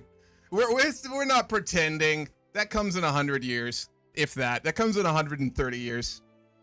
That comes in 150 years. Let me clarify my statement. It comes in 150 years. Unless you're America. They start pretending earlier. Under Wilson. We're all doing this for only one reason. Careful, this is how a coalition starts. Yeah, no, like we want to maintain the rights of like Britain in this period allowed other countries to colonize right in Africa, but Britain got the lion's share, and that's kind of how I'm going to view this as well. I'm also not focusing enough on building the economy because I've been ranting and doing Diplo, so I need to do that. Shit. I always do in these games. Could you please make sure Birmingham becomes Britain's premier industrial center so 150 years down the line we get an alpha male peaky blinder memes? Yeah, I mean, that's important. A lot of industry in Birmingham. Dude, I actually just rewatched Peaky Blinders like a month ago or something like that with someone, and such a good show. You redeemed a rant. Let me see.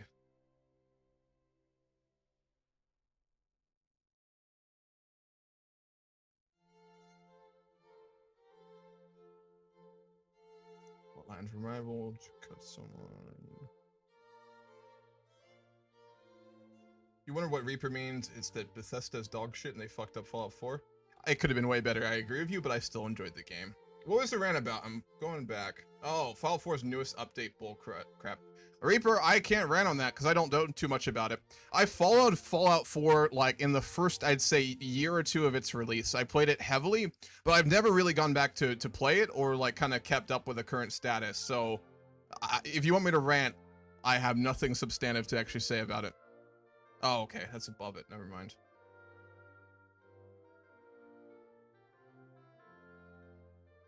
Yeah, I missed a lot. Discovered Dwarf Fortress 1 day before my first essay in uni. Uninstall it right now, Lel, if you're still here. You're not gonna get a good grade.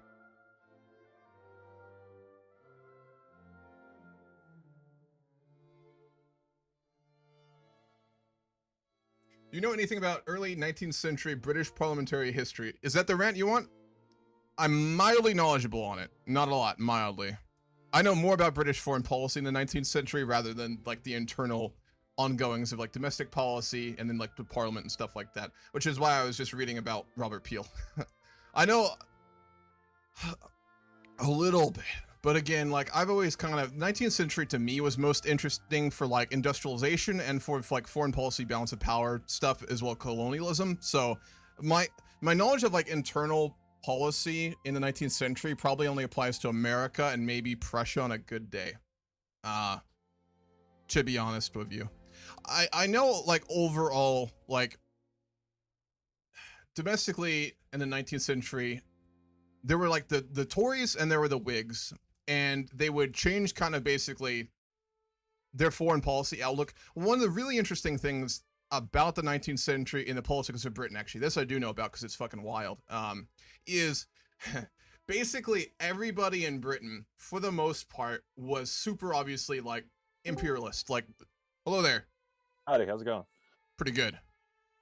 Well, a fun fact about me, I'm a musician, make music, alpha, blah, blah, blah. Yes, absolutely. Now coming in here is shameless promo. That my producer wants me over at the studio right now. Oh yeah, dude, if it's your work, just get out of here. You're good, dude. Don't worry about it. Yeah. Okay, yeah. Not a problem. You know. Dude, this is a multiplayer game. You're playing with a bunch of random people on a Discord. Like, if you got anything important, don't worry. Gotcha. Yeah. Okay. Yeah. Thank you for having me very much, Emma. Absolutely. Hope you enjoyed. Catch you later and good luck. Oh, absolutely. Thank you. Bye. Very polite of him. Again, it's multiplayer. But one of the interesting things I do know about kind of like the internal politics of Britain in the 19th century was that it was fundamentally, like, how to put it, everyone in Britain, in the British Isles themselves, I'm mainly talking about England, but even to a lesser extent, a little bit with like, especially the richer upper classes in Wales, Scotland, and Ireland, not so much Ireland, they all obviously sought like British dominion over its colonies, over the Commonwealth, and over the world as a whole, especially economically.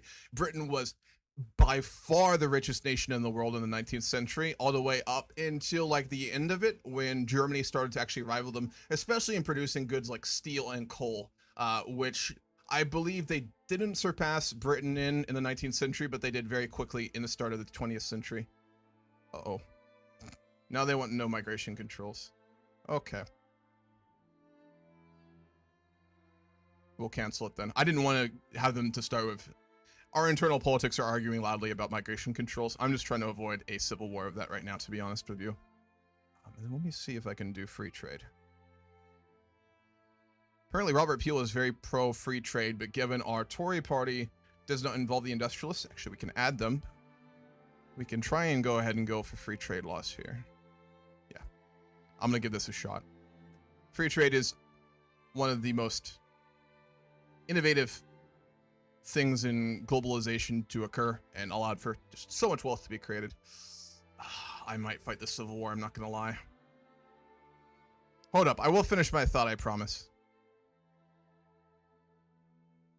I just can't pause like in single player. Building on a perceived common enmity in Russia, pro-French associations have become commonplace in the patriotically inclined Anglican Church. Yeah. I'd rather cooperate with the French over the Russians at present. For a chance meeting in the cafe and thoughtful conversation, Jean Calborn, one of our generals, has recommended that Federico di Valesco, currently residing in Great Britain, be granted permanent residency. He wants to have a parliamentary republic. Absolutely not. Not a chance. Native aggressiveness. Have to keep an eye on this. Okay, what was I talking about? Yeah, so, people in Britain supported, obviously, British power because they were at the height of everything right now. What I always found interesting about the difference between, again, I know more about the foreign policy-ish, was that the Whigs and the Tories at the time, neither of them kind of had what I think many countries, and especially if you're from the modern world, see like opposing parties act on foreign policy. In the modern world, and even in the 20th century, for most countries, whether or not you were a two-party state like America, or whether you had like a number of powerful state parties like in many European countries, there tend to always be in politics like a very large chasm in terms of foreign policy desires by the parties, right?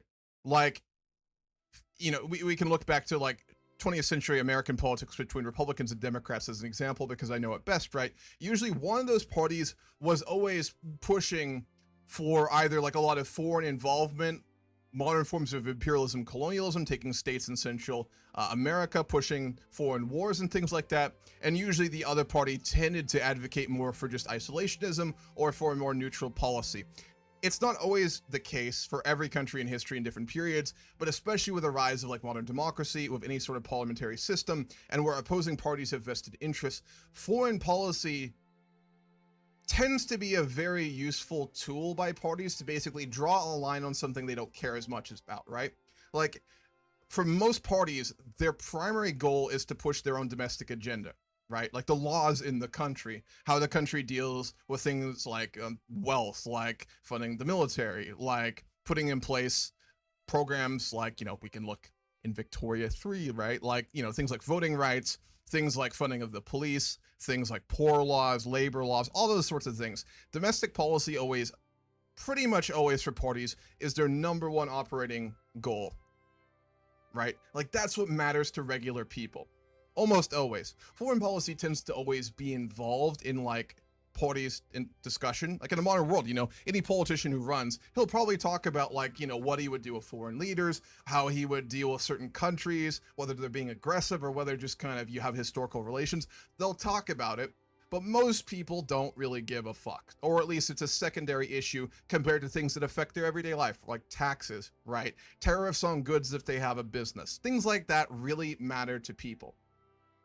But what's interesting about Britain in this time period is for basically the entire period, foreign policy, both parties more or less agreed on Britain being sovereign status. They agreed in foreign intervention. They agreed in obviously colonial expansion, which is very rare, except for one moment in British politics, I believe, when Gladstone and the Tories? Was Gladstone a Tory or a Whig? I don't remember. Or was he a conservative? Gladstone. Let me make sure I'm saying this correctly here. I just don't know British politics as well. Tory. Yeah, conservative Tory. Gladstone basically oversaw, like, for a little period, the end of like the 19th century and the height, and like the kind of the tailing off of British power, right? Britain dominated the 19th century and everything. Gladstone basically ran an election for his, you know, conservative party, the Tories, against the Whigs, who I believe was Disraeli before, or whoever came after Disraeli. Yeah, Disraeli. And they saw things very differently. Disraeli is a fascinating individual. If you ever want to read about an interesting person in British history, read about Disraeli. He's a very interesting person.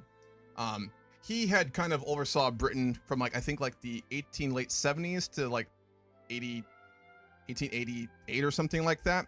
His foreign policy was very realpolitik, to use like the German term for it, right? Bismarck was still around. He had orchestrated the formation of Germany, and there was obviously beginning to be some major powers rising who could threaten Britain, whether that be Russia, whether that be Germany. And Disraeli's foreign policy was like very practical. Splendid isolation, you know, staying out of alliances and getting involved in wars that Britain didn't need to be involved in, but doing so in kind of a very diplomatic manner, where he put Britain first, and it was always about like the politics of it, how he could use alliances and agreements to get the advantage for his country and things like that. But Gladstone was kind of the first person in Britain, and kind of very similar later to Woodrow Wilson, in that he argued that basically the foreign policy of the country needs to be a moral imperative, right? Like, the best way to put that, I guess, kind of almost in philosophical terms, is like Socrates versus Nietzsche, right? Nietzsche, I know I'm getting like all over the place with this, but I promise there's a connected thread here that's very interesting, which is that Nietzsche saw the world as fundamentally being defined by human values, in the sense that what we decide matters, what we decide to care about, what we decide is right is true, because we decide it. That's what his like whole killing God shit. It's very interesting. Whereas someone like Socrates, or one of the other like kind of Enlightenment thinkers like Descartes or someone like that, right, would argue what you do should be based on moral principles, which are either universal or at least require you to think deeper about why you're doing something, right? It's a very big difference kind of in thought. And historically, especially in the 19th century, in almost every power in Europe and the world, it was very much from that almost like Nietzschean perspective, that realpolitik perspective, right? Like countries would sometimes claim a bit of moralistic standing and things like that, but policy tended to almost always come from, how does this benefit me? How does this benefit my country? I don't care what I need to do, I'm going to do it. And what started to change at the end of the 19th century, which would just get worse and worse and become progressively more important later on, was the fact that the public was becoming more engaged and knowledgeable about the goings on of the world. Part of that was people were becoming very literate, especially in a country like Britain, right, where widespread education has resulted in most of the population, even working class people, like people working in a mine, right, they knew how to read. Many of them would have like public libraries they self-funded, where they would make themselves knowledgeable about global issues. And I mean, still many people don't care that much, but a lot did, and they at least could understand what was going on because they could read the newspaper, they knew at least a little bit about global issues. So it was the first time that foreign policy really became like an important issue in Britain, because people kind of had an interest and an understanding of what was going on in the world, and it kind of almost couldn't follow in the past what British leaders and what many leaders in the world would do, which is like they chose their foreign policy, they engaged in wars based on more like kind of these abstract concepts that came down to like, how does this benefit me? That wasn't really justifiable anymore, and the reason that Gladstone won the election and why Britain internal domestic politics became about foreign policy and became really, I think, fascinating. Like, it was a very interesting campaign, was because Gladstone basically argued that there was a moral imperative to British supremacy. He didn't disagree with his predecessors about the need for British sovereignty and the power of global empire in the British Empire, the Commonwealth. He just argued that it was a moral issue. It was one where basically the higher civilization, the standing and power and wealth and uniqueness and the special nature of Britain, because nationalism was obviously rising even in democracies, right, was very, very important. And I find that to be very interesting in terms of domestic politics in Britain, because it was the first real example of a major power, and especially a European one, which started to show the change that would really result in things like the World Wars and World War II, the rise of nationalism, and then like 20th century in our current modern day politics, where the opinion of like everyday people matters for voting, and people are more educated on issues. And I think for 19th century British politics, it was such a kind of cornerstone moment, because whereas in the past, the two parties tended to almost argue all our domestic issues, that election was uniquely about foreign policy, which doesn't happen often in any nation in global politics. And Gladstone's kind of arguments for moral righteousness in foreign policy kind of paved the way to Woodrow Wilson, and then Eisenhower, Truman, a lot of the American presidents, and then a lot of European leaders later on, where moral standing, self-determination, obviously, Gladstone didn't give a fuck about people's right to self-determination, but he gave a fuck about the moral implications of what a government would do with the power of Great Britain. It was the first example of that, and I think like a turning moment in global history, especially in terms of politics, especially for foreign policy, kind of the end of the balance of era politics. That perspective and the changes that came with it led to things like World War I, the Entente being formed, great power wars and stuff like that.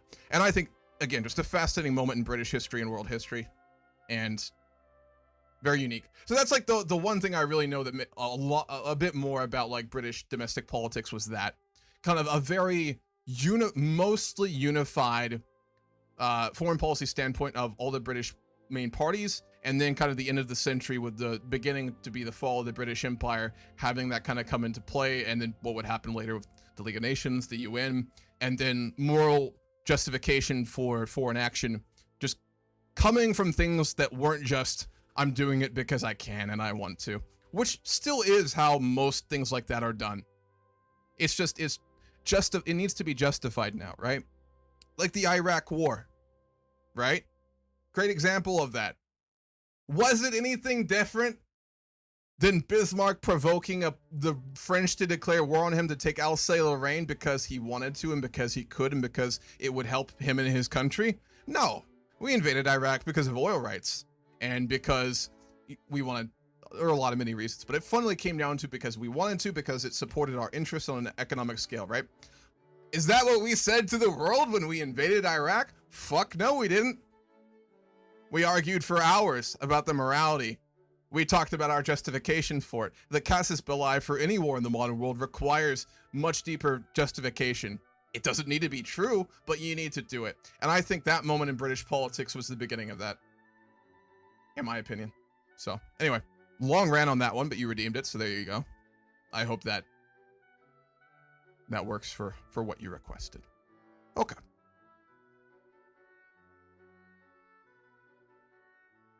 Can't enforce the Aberdeen Act because I think Brazil likes us too much, which is very strange. Yeah, humanity is evil.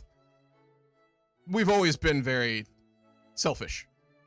I don't know, it's kind of getting more complicated there. I don't think there's innately anything wrong with that, but I think there is a lot of use in like modern democracy and modern self-rule and people understanding issues to at least like give the veneer of morality. And that's better than nothing, you know? It really is. Hello there. Hi, so out of RP question. Yes. If I lose this civil war, can I just switch over to the country that won? Absolutely. I haven't lost one, and this might be the first time, so... Absolutely. Not an issue at all. Okay. Do whatever you would like it with the Ching. Yeah, no worries. Okay, back to the game. We do have the Civil War kind of popping up here. I'm trying to push free trade because Britain did adopt free trade. I think we're a little early on it. I want to say it was more in the 60s. Put a pin in that. Let me see. It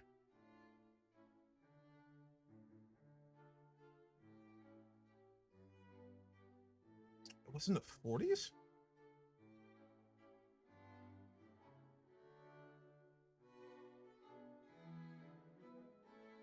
One moment.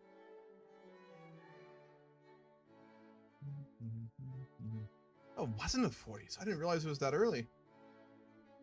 Peel finally had a chance to head a majority government following the election of 41. Peel came into office during an economic recession, which had seen a slump in world trade and a budget deficit of 8 million run up by the Whigs. Confidence in banks and businesses was low and trade deficit existed.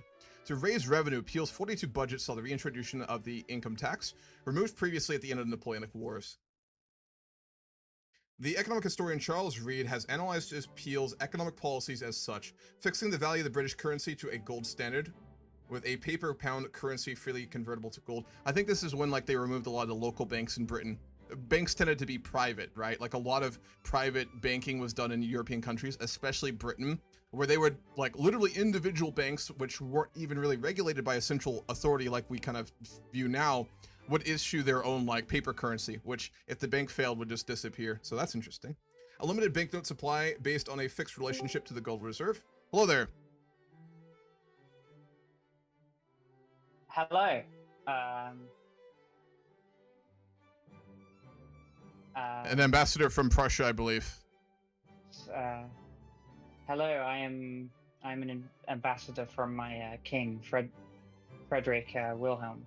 Have you seen the recent news coming from the Kingdom of France? I have not. What is? You mean the return of Napoleon? I believe, yes. The return of Napoleon. Hmm. This concerns our nation, as last time Napoleon was here, he tore through a different Napoleon, but the last Napoleon who was here tore through Germany and everywhere in Europe. What's the plan here? Well, I will say that this Napoleon is one that we are much less worried about compared to his predecessors, if not for competence, certainly in a lack of military background. Although the name Napoleon still is one that we find very worrying and are wary to.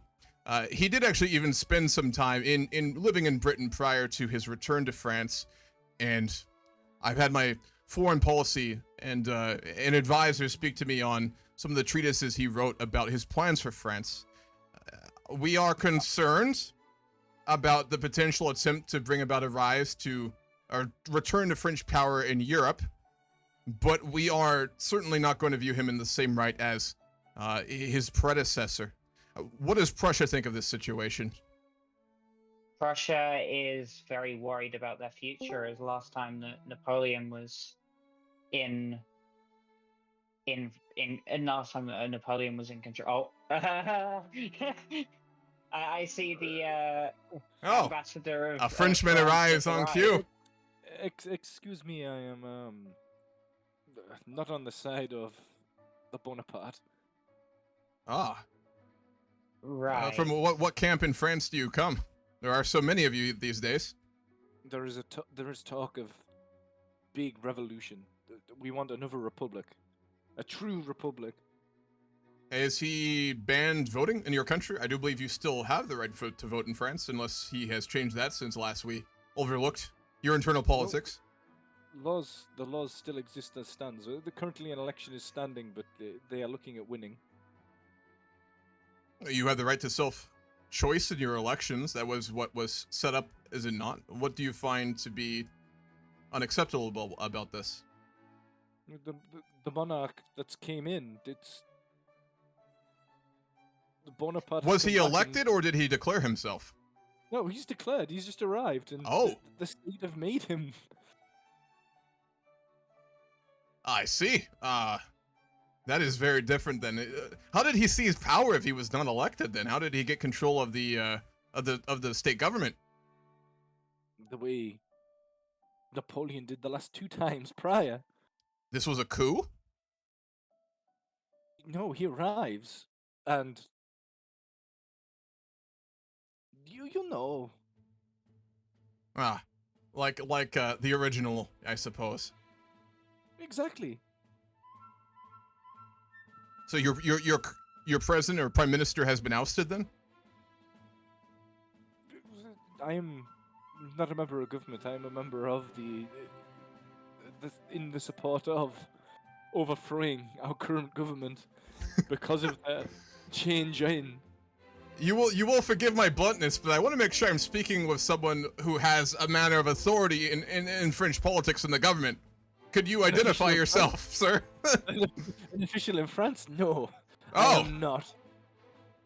So are you a Frenchman that my guards just let into the foreign secretary's office? Victor Hugo. I write a bit. Now that's the name I know much better. No, I'm just here to seek British support if we were to manage to muster a force to. Do you intend to in the election? who currently has power? I'm failing to understand this situation. As far as I'm aware, elected bodies in your country have the majority of the power, do they not? Yes, but that is the Party of Order who have they've disposed of King Louis and appointed Louis Napoleon as the new monarch. See. And do they intend to honor the next election and cede power if they lose to your party or any other? We've got the issue of the way people vote. Of course, that government is going to win because it's their people that deserve to vote or have the right to vote. We do not have any kind of suffrage. It's literally those with money get to vote. That is one of our demands. If we take arms, we want universal suffrage, if not census suffrage at the minimum. You are aware that Her Majesty's government has a similar voting system at present here, are you not? As with our government as well, with our adoption of a new We see ourselves constitutional as system. fairly liberal, but I mean, Do your people also not support your monarch? they do. Not universally, of course. There's always dissonance, especially in the hinterlands of Ireland. Cursed place, be it. And of course the Scots. There's a lot of people who are not very happy, but the core of the British Empire supports Her Majesty. Is it the same in France with Napoleon III?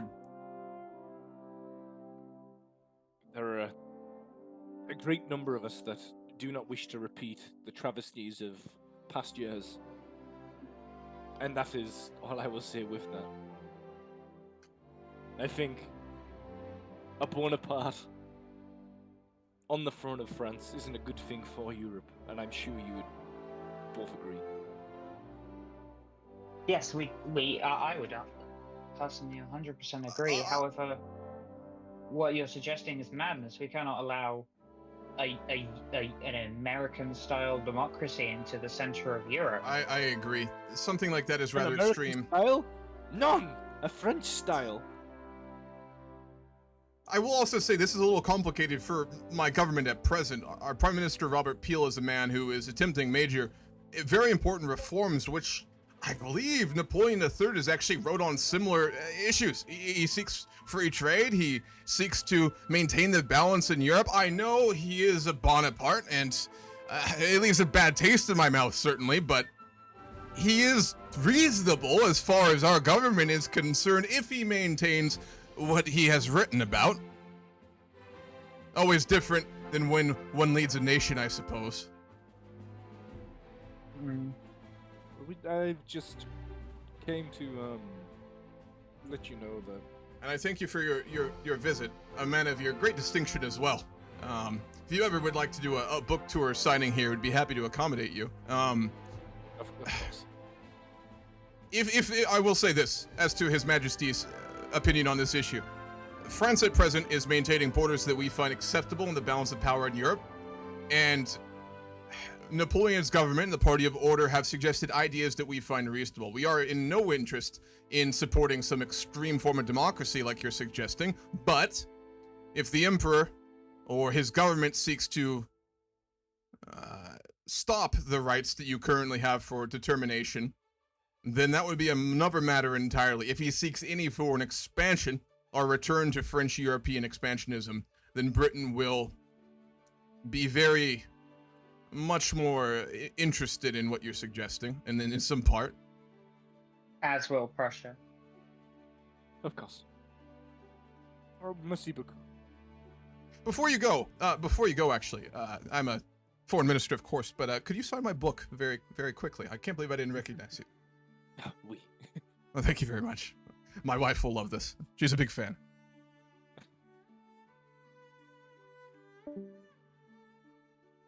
Oh, since the Persian ambassador is still here.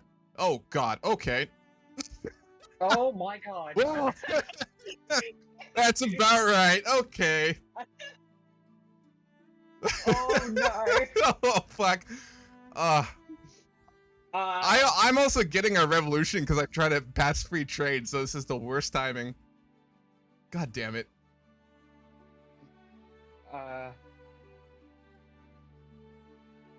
That is so awkward.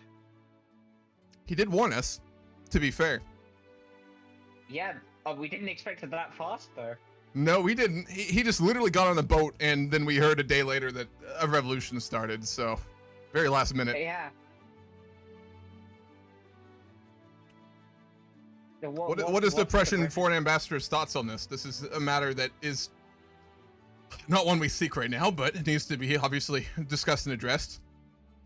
Our stance on this is that for us, neither side is a positive. No. We have just adopted some quite liberal reforms, making our government slightly more in line with yours in allowing a parliament as well as a king. And we do not wish for that to go any further than that is, and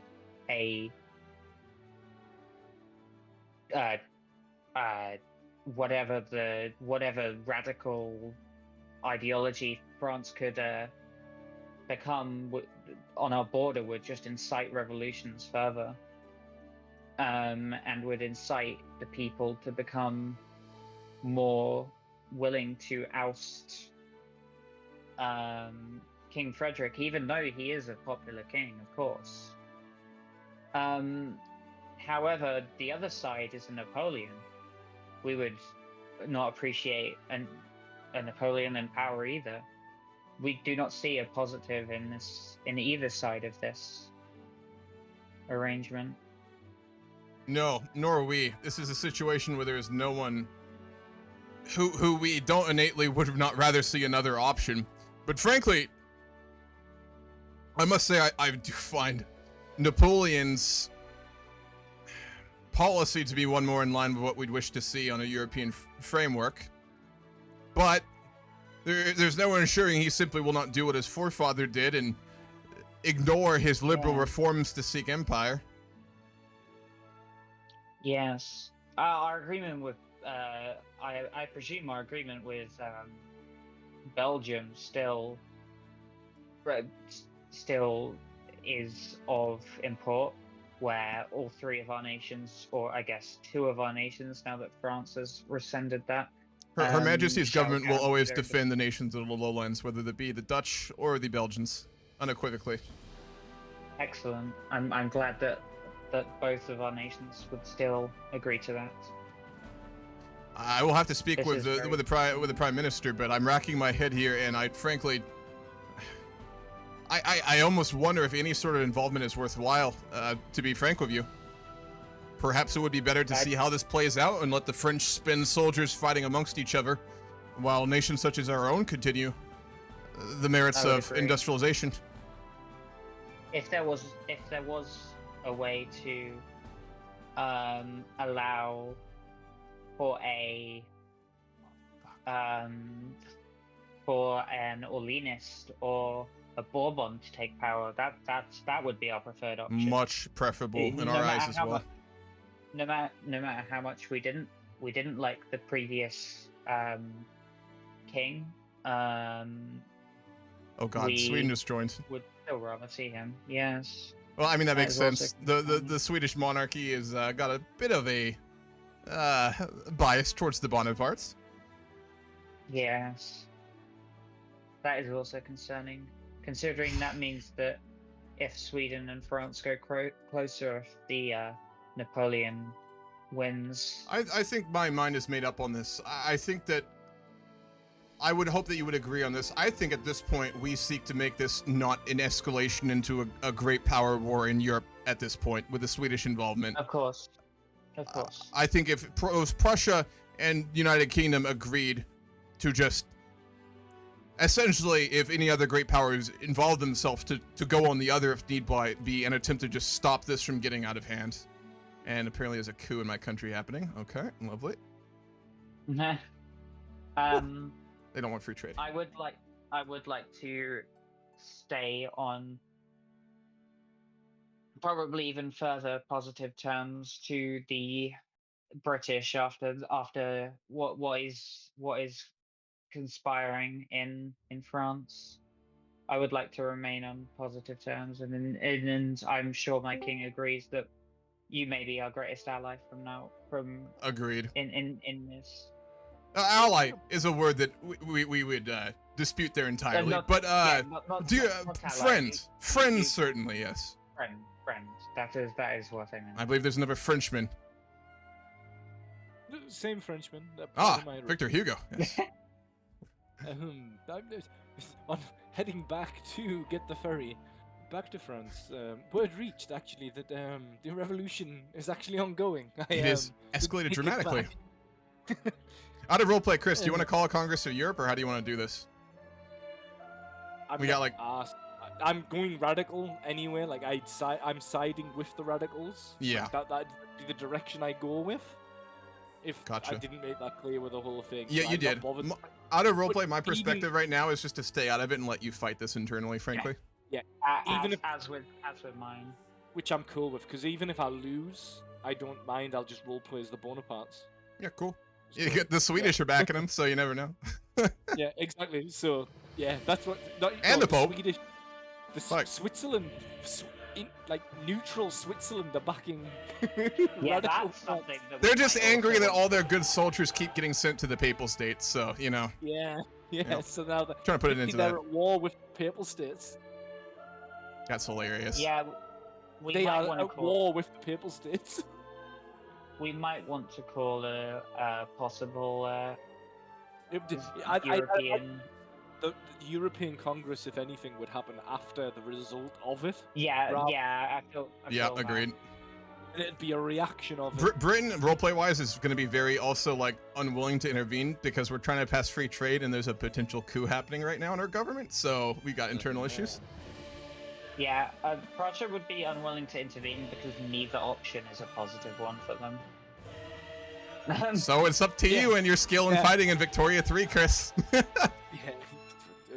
What skill? There's no skill. There's one front, so it just comes under fucking numbers. It's not a lot of skill. You just need to know how to move shit around and make sure you got PMs. That's about it. No, I'm saying literally, there's one front, so there's not numbers. Like that, none of that. Like like skill doesn't work. It's just all numbers. We've got the number advantage. As it stands. Which side? Radical. Okay. I also have like the worst grain crisis I've ever seen Britain have in a Vic 3 game. Jesus. Oh yeah, no, this is a world grain crisis. I'm 1K. Is it? Well, I'm 1K down.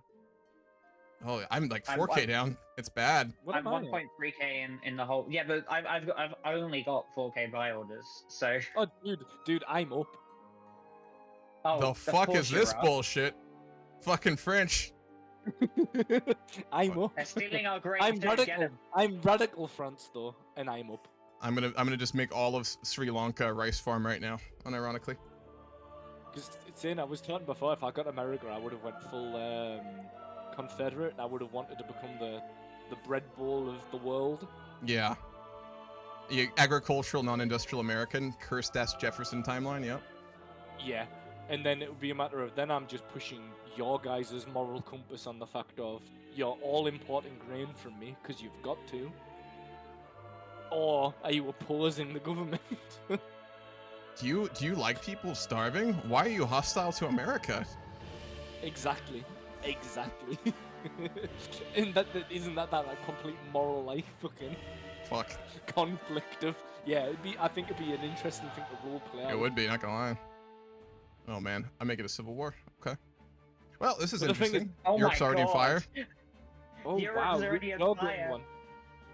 Prussia being the most stable nation in Europe kind of makes sense though. What's your civil war over though? Is it?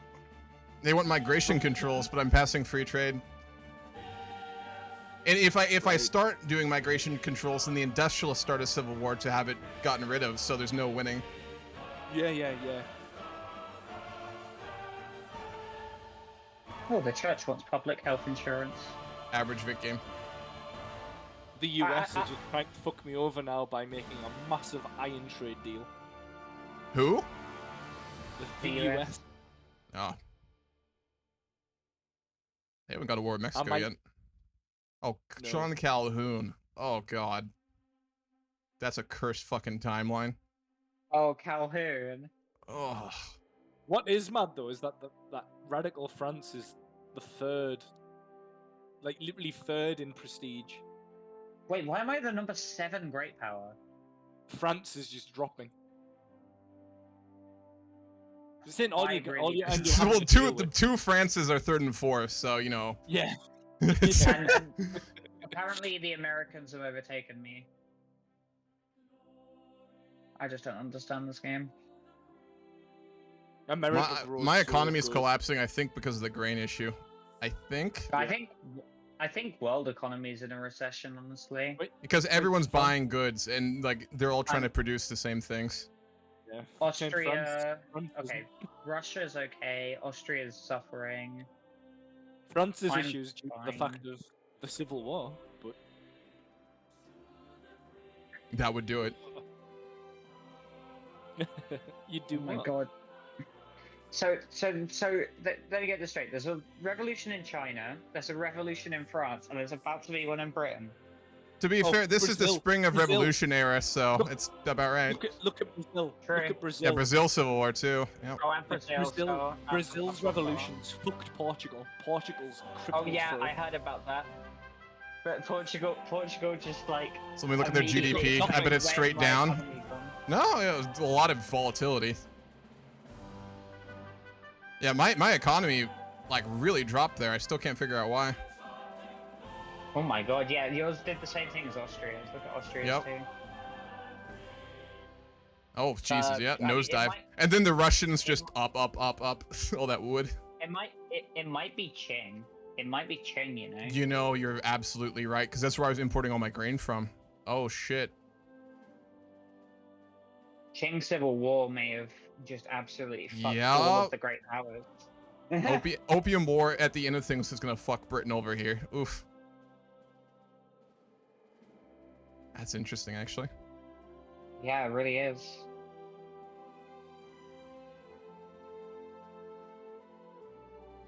I regret building too many motor industries.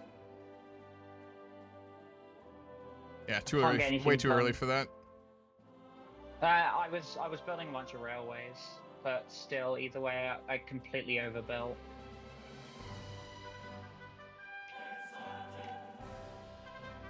Alright, I'm gonna go somewhere else now. Sounds good.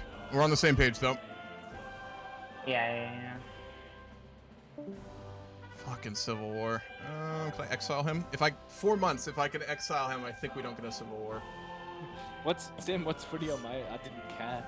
Like I was pushing off the Civil War as long as I could, just to build the economy Yeah. to survive the drop I'm going to get from the Civil War. But other than that, it's a matter of. And Can then you I'll guess? play Can it. you guess who's leading my Civil War like right now? Who's calling for I it? don't know. Charles Is it, Dickens. Dickens. Wow, Yeah. that's cool. Yeah, he's a reformer, petite bourgeoisie. He's very influential. He's pushing for migration controls, which I don't know, a little weird, but he's still only 30 years old. France always gets a revolution. Always. Yeah. It's impossible not to have it. Last time I did a French playthrough, I managed not to get one. I really cemented Napoleon's power, and I was chilling. So difficult to do that. I almost had one like 10 times, but I always stopped it. Yeah. Yeah. Yeah, we've stopped GFGs completely out of date. Yes, he is. I'm hit the pause. I don't know if he see. desynced or what here. Yeah, we'll find out. I don't know who it is. Oh, it's Portugal. Yep. He might just be catching up. It'll happen sometimes. Yeah, I'm not bothered about it. Again, we play. I don't mind this because I get to read a lot more than when I play single player. I found I'm really impatient with the single player in this because I just want to see Same. numbers go. Exactly. But even with like, I mean, this is not a big game. We've got like 10 people, but with like players on things, like everything matters, you know? Yeah, it's cool. Yeah, It's so nice. much more enjoyable with that. It is, yeah. As I said, it's the fact of like I build up like the shit I want to build up, but then that can be affected by the fact of you could just order mass imports of the You thing I've been actually building. have to consider your economic policies like in multiplayer, because in single player AI don't abuse it. Players will abuse that shit. Yeah, 100%, and you should, because countries Oh, yeah. did. Oh, 100%. Trade wars. Oh, he's not catching up. I'm gonna go hop up there and see what's going on. Yo, JFG, did you crash or are you just loading? No, I'm still here. I'm still here. Okay. I'm still playing. This is a 5-hour session game. No. Here's the thing. Everyone talked to each other, so I didn't know who to talk with. Okay. No. We're just thinking for the. Yeah, because you're lagging. You're lagging the game out. I'm lagging the game. Yeah. We could do a rehost here, but it depends how long people want to play. I thought this was a 5-hour Pause game. the game. Right? Pause the game. So pause the game. It is currently paused. Is your date moving forward right now? A little bit, but I can pause. It's June 8th, right? You're a week behind, though, is the thing. The game is paused, but you should be catching up. Yeah. Yeah, you're 7 days behind. All right, is everyone in here right now, or are we missing anyone? I mean, I'm gonna pull Linus in real quick. All right, really quickly, folks. Here, two options we kind of have right now, depending on what you want to do. We started late, so either we could end at the normal time in 10 minutes and stop there, or we could play like another half hour for an hour. But it really depends what people want. I don't mind doing it. I'd rather stay longer. Yep, I'm fine. Look. Here's the thing. Yeah, I like. There's so many revolutions happening right now that maybe that's why my. It could be. If we want to play longer, what's going to happen is I'm going to do a rehost right now, and we'll get that ironed out. So. Rejoin as quickly as possible. Okay. In that case, do we want to play another half hour till like 5:30, or do you want to play another hour? For me, I like the shortest term because this is the first session, so it's like it is, yeah. Yeah. Okay. All right, so hour then. Yep, we'll do an hour. So I'm gonna do a rehost right now then. Yep. Okay. I recommend everyone just leave to desktop. Exit to desktop. Menu will bug you.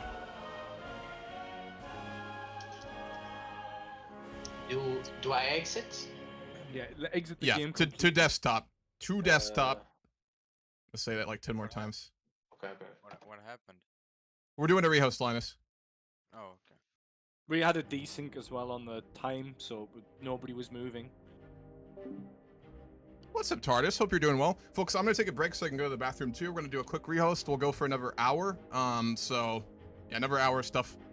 We'll keep this going. Hopefully don't get a civil war. I'll be right back.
join and then join your nation, but don't unpause. Wait till everyone's in. Once I have join the app, romanticism, click then on we're gonna start, actually start or not. making strides in our economy. So join the game, select your nation, but don't unpause. Because Yeah, the we're way it works- missing. Start clicking buttons when you get into. If you start Yeah, doing things, you don't may do that. desync. You definitely Yeah. will desync. What your best bet is press the escape button, click the multiplayer lobby button, and just sit on that, because then you can see it as people joined. And then it We're- stops you clicking stuff and doing stuff that will change your country, which will cause a desync. Because if you make a change and then somebody joins, either they desync or you desync because that change wasn't made as the game was active. Yeah. So We're do missing- we join now? Yes, Yeah, join. join. Join. Okay, Join. okay. Join. I'm but going. then- I'm still not there. I'm still not there. Yeah, join. we're missing 3 people. We'll wait, no worries. Hold We're on. missing Belgium, Russia, I'm not there. and Yeah, yeah. The game isn't showing up for me. I'm is still that- not there. No, Did you use the it's, checksum? You gotta use the checksum. No, it's not that you've not set it as public. Yeah, so you have to use I mean, the official. which I can do, yeah. Yeah, just set it as public, because if people have got the password, then yeah. Go ahead and try now. See if it pops up. Oh, did Yeah, I it not does. put a password? I Yeah. didn't. You did. It's got a password. It doesn't matter. It doesn't matter if we're all just playing this one same mod, though. to That's be true, honest. yeah. Like, the likelihood of other people just playing this one singular mod. That is true. But I've also played Yeah, Paradox some games of enough to the know that people Slovakia will join some just to more, I think. troll, so you know. They will, but they've got to have. We also the have a exact mod same though, text. so it kind of Yeah. narrows it by That's quite a true. bit. Yeah, that's what I'm saying. Saying the likelihood of people just looking at multiplayer lobbies with just this one mod, so having this exact checksum is so low, it's ridiculous. How's everybody's game going? No, I'm still like I only have one problem probably with my computer is that so many wars is delaying my time. Like, Yeah, I think I might go like- down to speed 2 for us here during all these civil wars. Yeah. it's better on probably 1 because I was 1 week behind. That'll be real slow. No, 2 speed, 2 speed. Yeah. 1 speed is The way Civil too War is slow. really You slow. kind of We'll gotta see. run I speed 2. know. We'll see how you Yeah. work. Okay. Yep. We'll see how it works as you Turn off all the It's done. pornography, turn off all your applications, all that kind of stuff, Yeah, you know. yeah, I know. Yeah. Maybe one day we'll have a GDP equivalent to our population. I like the I global know, right? economic collapse from the Qing Civil War. That's pretty funny and Hey, definitely not my, fucking me. My economy, you're my calling it- economy is You're calling it a global. I'm doing all right. They But Yeah, ditched Are their you though? entire- Oh, that civil war? Are you, man? The Qing like ditched their entire army after that kerfuffle. I that think we I had. think I Yeah. think I'm doing quite all right considering I am second and third in GDP. He's only doing the civil war to get more of the great power slots and knock people out. That's what this is. 100 IQ play. Portugal. I've Just just Portugal knocked now. Prussia. Oh, there I we go. knocked Prussia out of. I'm entering. I knocked Prussia out of slowly. the chance altogether. I was by losing having my to- reserves because I had to keep paying the army, so I just cut half of it out. Yeah. Oof, dangerous, says the Me- Qing. In fact, me and China personally are looking at 4 slots of the great powers. Fuck. 4 of the top 10 economies. Yeah. 2 of the great powers because Qing isn't. Qing's a. Oh yeah, they are. But no, the top 4 GDPs. It's Yeah. it's Great Britain. No, it's not even Great Britain. It's the East India Trading Company. France, China. Or China. It's East Indian Company. China, France. Yeah. No, it's China first. China, Mhm. British East Indies, Russia. In GDP, China. British China. East Indies. No. Oh. China, British East Indies, Russia, Great Britain, Qing, Radical France. Oh, there we Oh, go. So France we're is taking a lot of actually- people. France is actually like a. France is in only still up there Scotland. because of all the prestige. Like their economy is Mhm. non-existent. The radicals. I think I'm here. I'm initiating. We got 10 people right now. Everyone looks to be in. Are we missing anybody? I don't think so. We've got one. I'm two, in. I think I'm in. 4, 5, Okay, 6, everybody listen 7, very yeah. clearly to what I'm about to say. We are going to unpause. Do not click buttons for 1 week, and then do whatever you No. want. Dude, don't do the week. Just go speed 1, play a day. We can try that too. I think a week. I remember like always worked best when we used to run these stuff. Let's just go with the week. I don't Just want. go, but if you tempt just go fate. speed 1 and just let speed 1 just tick over so many clicks. The first I day think is the that's important easier. one. To be fair. It's making really sure worried. nobody's made Okay. any changes Okay. right now. That should do it then. I'm gonna go on speed 2. Don't click anything. We're gonna go. We can go like 2 more days here, but I want to make sure Yeah, because just let it play a bit. Yeah. There we go. Wednesday. All right. I'm just waiting a couple of days. So wait for the next big tick though. Wait for it to go to the end. That's Yeah, what we need to be yes. making sure. Yeah. we get on. I'm not going to risk it. I'm not going to risk it. It shouldn't affect anything anyway. It's a week. You say that, but paradox. No, All right, no, I no, think no, we're no, what good. I mean We're is- good. Go ahead and do whatever you like. People not Hey, Everything I good? got a new mandate. people not clicking stuff isn't going to damage anything. No, is it what I will. meant. It will in Vic Game 3, man. menus I ran No, I no, ran a no, huge no, games no. of this before. No, Oh, I yeah. meant people not clicking stuff won't damage your economies or anything for the sake of a week. No, yeah, true. You can survive a week without fucking pressing a button. All right, we're So good. we can Everyone's go good to go. now? Yep, we're good. Well, so Yeah. we're gonna play 1 more hour. We got another 53 minutes, so do whatever you would like. Hopefully, I could get romanticism in time for that. Hey, we just had an election. Guess what? Radical France won. I wonder why. Wow. You mean the other party that you banned didn't win? Holy shit. They're not They banned. got They're 103% not of banned. the We're votes. just at war. Yeah. 103% of the votes and 3% margin of error. It's statistically legal. I love democracy. It's beautiful. Oh, what do I pick for my next principal? What Principle? You mean for your Uh, block? One is really good. Yeah, for my block. If we want, everyone knows this. You should know this at least. The tech one and the migration ones are fucking broken. I won't stop you from doing it, but like, just try not to min-max too much. The Oh. tech one is broken though. It's really good. Portugal died. Portugal died. Did he crash? What? Yeah. Probably. Oh no. Yeah, you're out. It's do I exit? Yeah. Well, I'm gonna try. We can try hot join real quick. It has worked before, and this is a very I'm gonna small go- group, so I'm gonna down go to try fetch it. a drink real quick. Yeah, sounds good. It might be. I'm It might just be. Exit might to just be your desktop and then hot join back in. Yeah. We'll give it a shot. I also want to know if it works. I'm doing that So right now. yeah, nobody click any buttons essentially. I think I'm gonna go with defensive cooperation. But yeah. No, while we're paused and we're waiting for a hot join, don't.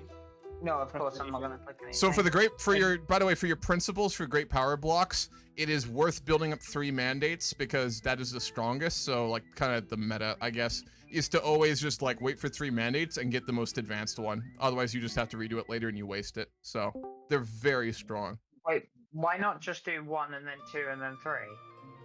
Because I believe it will still require you to like do spin 2 and then spin 3. I think. Let me check that.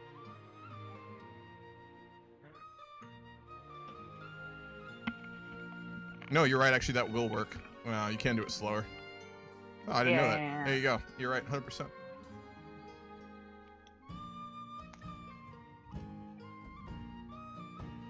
Oh, I don't know whether to do freedom of movement or defensive cooperation at the top level will mean that all of my power block members join me in defensive wars, right? I believe so, yes. Winning the revolution made my government illegitimate, so that's fun.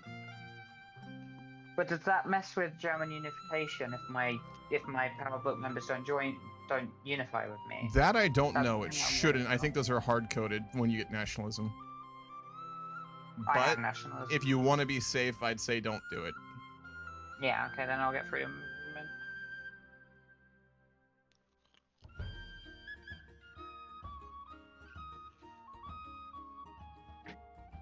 Oh, Brazilian Civil War's over. Oh over? no, they got rid of Pedro. Fuck.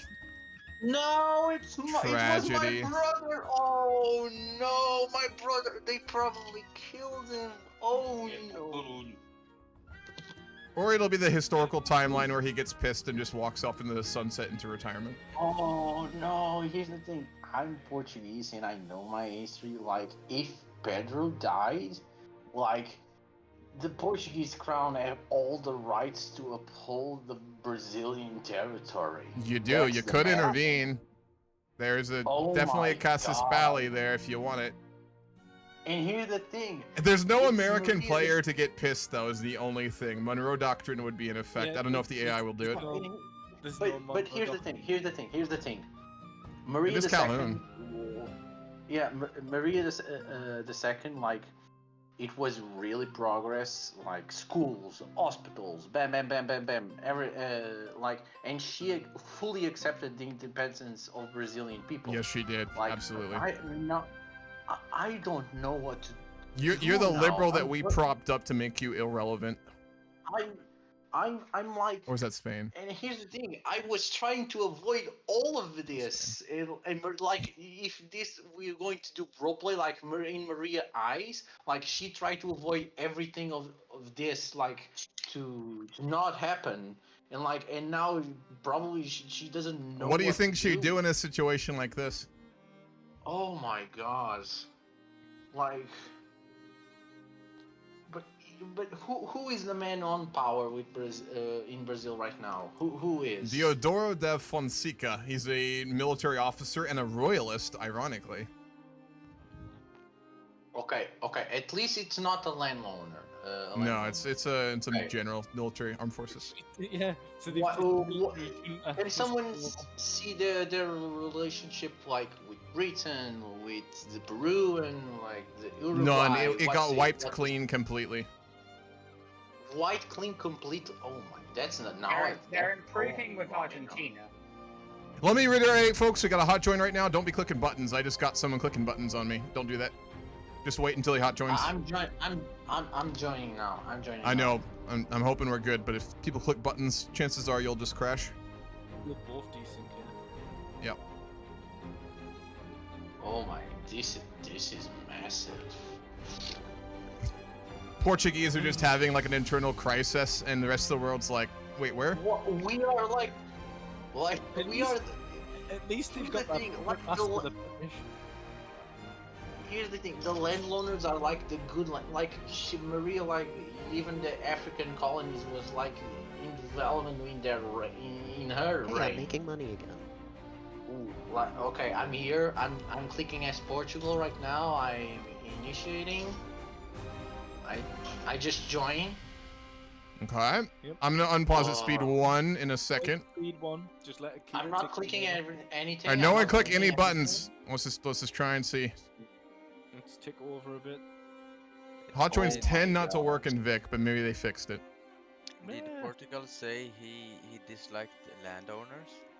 Is that No. what happened? Here's the thing. No, the landowners, like the Portuguese landowners, were actually like not really nice, but in terms of politicking, like they also were progressive because the Queen was like it was an internal debate because it was their father's friends, like it was all the way back to the Portuguese Civil War, and like the government, etc., etc. But like she was a good queen, Everyone and like looked the only good. problem was the church there. So I'm Yeah, more everyone looks like- good. Numbers are ticking up as the. Alright, I'm gonna go up to speed 2. Let's see.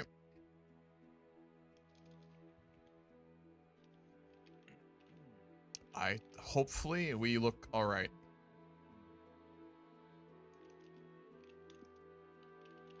I do want to say that France doesn't have just one uprising. It also has a Tunisian uprising. I didn't know. It does, yeah. Napoleon's got to deal with that as well. Yep, okay, good for him. All right, I think we're good, folks. Fingers crossed. Yeah. Tap on wood. okay. Hell yeah. Like I'm Can't still wait not to desync clicking. and crash. I'm just waiting one more week because if shit happened. Shit! Oh my God! Shit went AWOL. Nah, we see.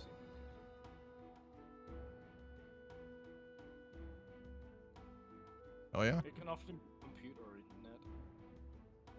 Oh, man of war shortage. All right, And we're I just back to can't- game crises now. Hell yeah. All right, we're actually good to go. Good old Charlie Dick swinging. Yeah, Charles Dickens pushing this revolt. I think we will get it. I want free trade. I'm not backing down. I don't like this shit in like Vic 3. It's why I tend to use better politics, but we can't for this game because more than one mod breaks multiplayer. But we basically have to fight civil wars for reforms in base Vic, which sucks. But historically, they want free trade, and I want free trade for roleplay, so we're doing it. Hello there. Hello there. I'm a Portuguese delegate of the Queen Maria II. We, in fortunate regards, because of the civil war happened in Brazil,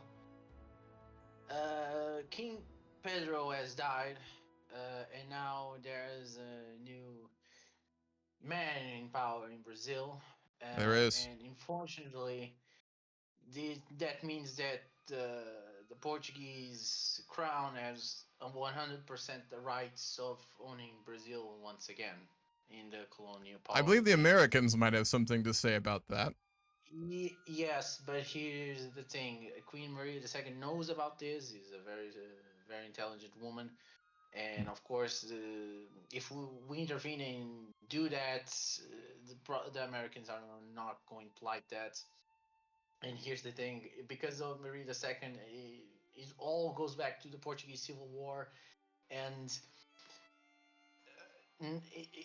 Maria II's son is now the 100% full heritage of the Brazilian kingdom. Mm. And the Portuguese people is very stressed about this situation because we honestly do not know what to do. Do we stay where it is with the man in charge? Do we simply take Brazil? It's a very difficult situation, and we do not, at our standpoint, we do not have the military power to induce such thing, and we are requesting the aid of the Great Britain in some type of diplomatic. I will say that into Britain does not like the ousting of King Pedro. He was a great man and one that we respected greatly, pushing for the abolition of slavery, which we have sought in Brazil for quite some time. The current government maintains slavery within the country, and that's something we want to see gotten rid of, very frankly with you. That being said, although Portugal is a good friend and a historic ally of Britain, we want to handle this very carefully because a return to monarchy is something we would like to see, but a a Portuguese attempt to have influence over Rio would probably result in American intervention. So we want to see something happen here. The question is how to do it in a delicate manner. Yes, we fully agree with that.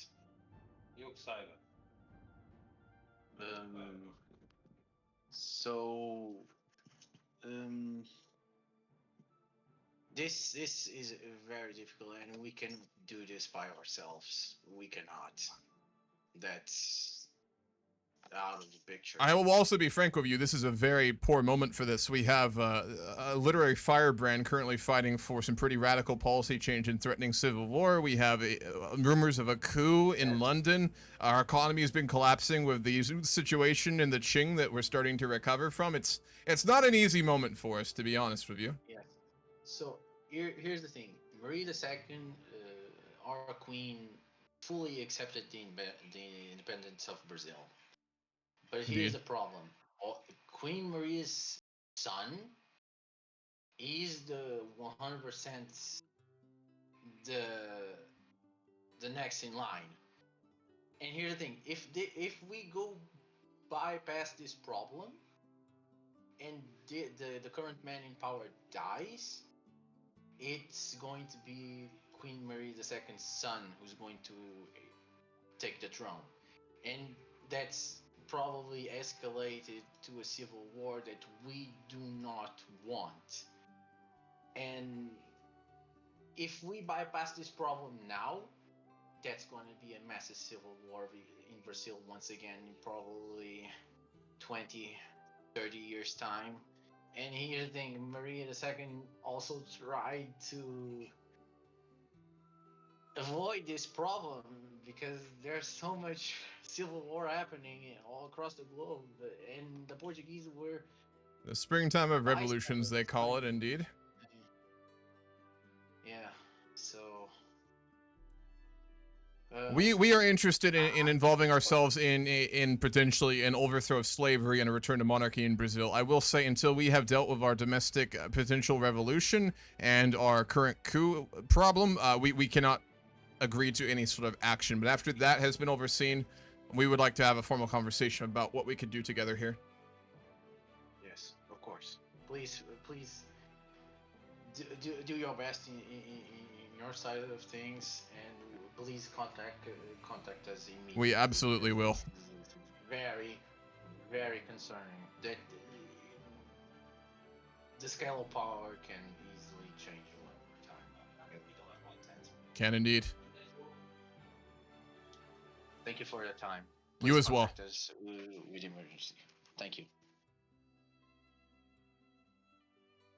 I'll be honest, I'm just desperately trying to keep our economy and government afloat. I played a lot of Vic 3 games with Morganrod, and I've never seen things get this bad. It's because of players, which is good. It makes things more interesting, but... I mean, look at our budget right now. Construction goods. Oh, everything here. Obligation to enter into a war of Egypt. Ooh. Timing. Timing. We just... We can't do that. Not right now.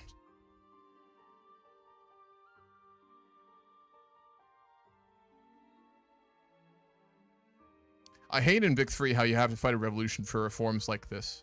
Especially when, like, the ruling party supports it. Like, revolutions is a good mechanic to have, but they still really need to work on it. Also, I haven't read chat in a while. Apologies, folks. Game things here. Wonderful to see you, TARDIS. I hope you are doing well if you're still here. So the Victorian age, there is way more pornography than you think. That's true.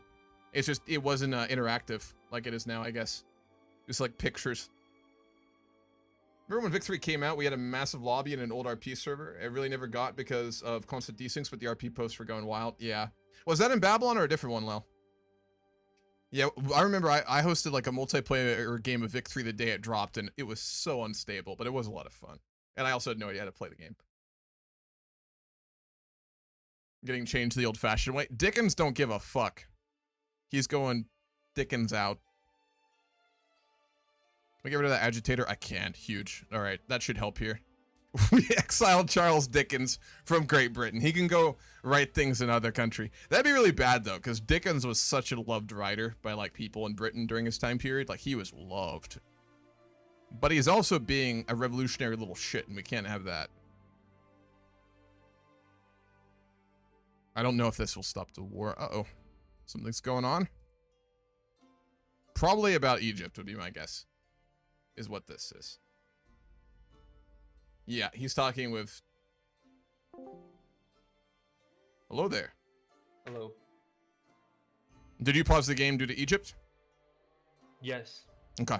Yep. For good reason. Okay, thank you. Given we were asked to join this current situation, I hope you don't mind if a British ambassador is involved in these talks here. Yes. One thing though, before we get into roleplay, I can't really understand them too well, so I just would like sending messages. Oh, I see. Okay. Yeah.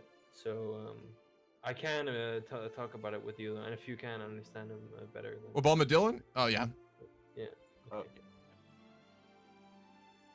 So what has been discussed here? We were asked to involve ourselves in the Egyptian war, but we can't due to internal issues in Britain that we are dealing with. But we obviously have a vested interest here, and if forced, I suppose we'll have to intervene, but we don't really want to.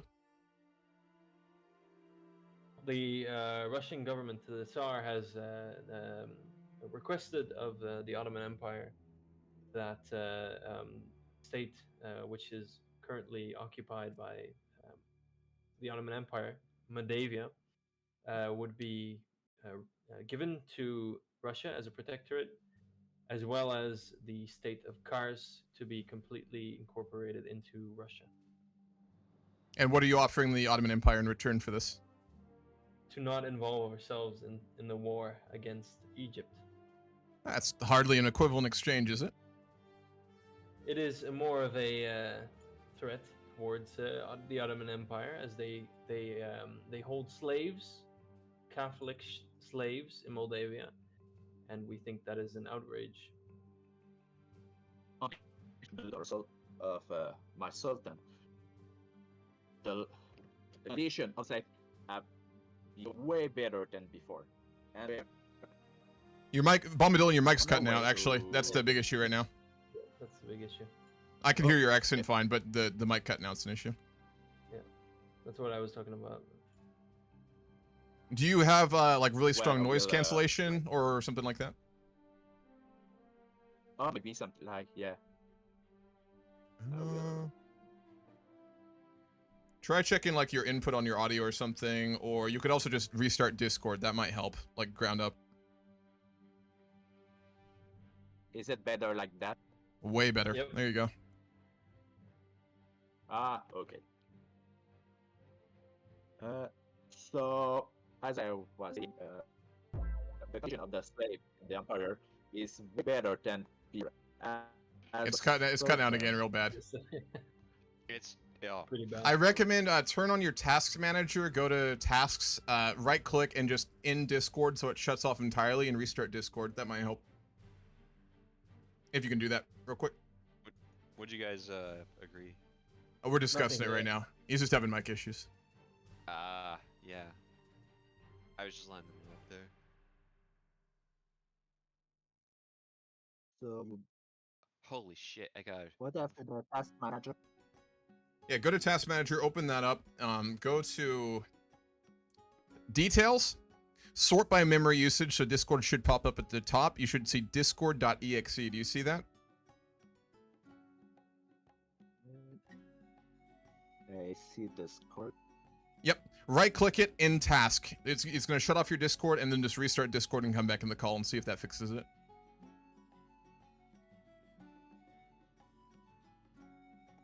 Holy shit, I got a crazy idea. My next game is gonna be Ionian Islands. Fucking hell, dude. Do you like it? That's just pure masochism, I'm gonna be honest. I mean, like, I've been With your playing 2 battalions. Well, no, we could turn that to 20. That is always possible. They have a cool flag, I'll give you that. I know, I love the flag, but like, with conscription and enlistment, enlistment efforts, you could have plus. If you had 20 10% battalions, your entire population would be in your army, though. You just need them for one war. Every man, woman, and And if child you- serves.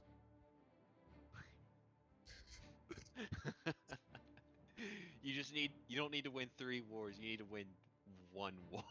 The Ionian king, after reading the histories of the Turkish tribesmen who would move across the world with everyone holding a bow, has decided to put his entire population into the army. Truly one of the great kings of our time. Mama Dylan, did you restart? Yes. Is it better? Nope. Oh, Jesus. I think it's about as good as we're gonna get. We don't want to Yep. hold the game up Just too send much. messages. Now is it better? Let's go for it. Yeah. Just keep talking. All right. Oh, otherwise, just send messages. Because Yeah, I can go by message. All right. I think we Okay. can kind of hear you now, but I mean, yeah, just go ahead. I did DM you, so if you want to read that, you can respond to that. I'll read it for everybody else. Baltic shadow. Read it out loud. Excuse me. Man, Baltic, most important person in this in conferences. The shadow government. The Right. shadow government. I told him, Uh. like, why don't you play as Austria? And well, I mean, like, if we do another game, I might switch. I don't know. Just like, I'm not really comfy playing big nations. It feels like a lot of responsibility. It's a lot more work, that's for sure. Right. It's like I might as well try to make like a second Netherlands in the Baltics. That In would be, like, role play though, I know part of this demand was cars, and given the kind of situation in Persia and Central Asia, Britain absolutely disagrees to anything along that sort. But Moldavia is up to you, obviously, and the Ottomans. That is up to your own negotiations. But we do not want to see any more advances in the Caucasus, whether that be Persia or the Ottomans.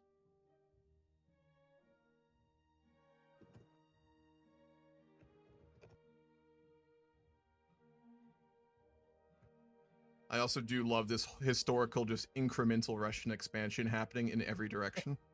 Right. I mean, the Hey, Chinese man, war. we're just making use of the situation, right? Absolutely, you're doing Russia. Whatever the Tsar wants, right? Oh, yes. Sorry, Nikolai. Nikolai? Oh, Alexander's dead. Shit. Nikolai is just the fucking expansionist craze, man. He was the one who beat Napoleon, right? Or is that his son? I think that was his son. I'm Or not father, I should sure. say, rather. Father, yeah. Yeah, father. okay. I see. I've mixed up. They're negotiating in DM, so we're paused due to the Egypt war crisis with the Russians and the Ottomans right now. Right. It's that typical thing where you can't delay the war.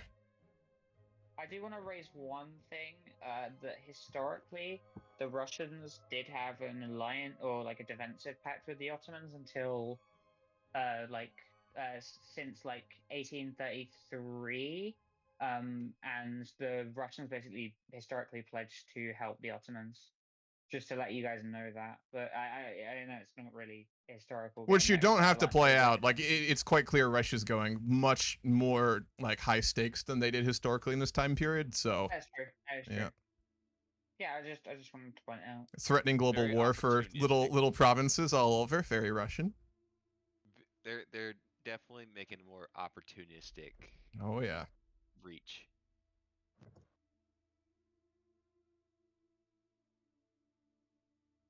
But I want to reiterate on behalf of the British in roleplay, cars is a big issue for us. But Moldavia we don't really care about. Sure, that makes a lot of sense, man. We already split the state. We by the way. care We got about a point. cars. Yeah, we care a lot about cars. You know, we Oh, yeah. already have So half much. the state. Cars is such a vital part of the economy. Exactly, it's so important to us. Listen, the Caucasus imagine and all the Persia's, policies. we already don't like what's happening in northern Central Asia, which historically you had promised not to do, but historically also are ignoring. So It's very historical Russian gameplay. no, we swear we're not doing anything. Oops, my general annexed half of Central Asia. I'm sorry, we won't do that again. Oops, my general annexed the other half. Oops, we're in Persia. Sorry.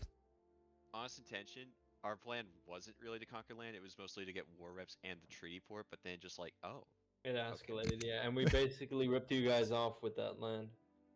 Because I had not expected that. I didn't even expect the conference.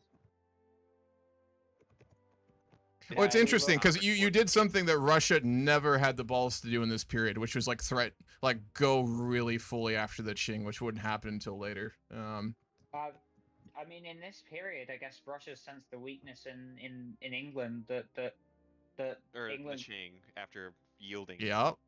To a naval invasion by the British. What makes them think they can British, hold because an army? They realize that the British can't really defend themselves or attack the Russians or help with the Russians. They've really shown weakness with the British. Yes, indeed.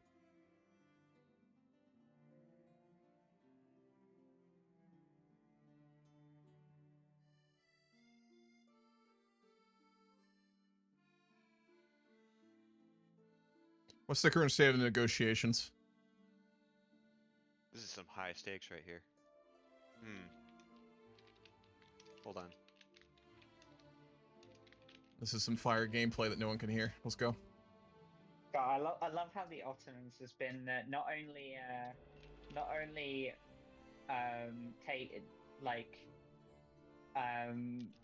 taken out of Wallachia, but now they're negotiating to keep Moldavia too. They're about to have no influence on Romania way before historically.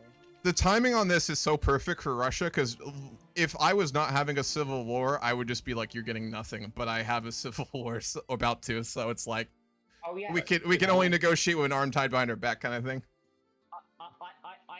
I've slightly started building up my navy and went for Denmark because I realized France is in a civil war, Britain's in a civil war, Russia's in a war.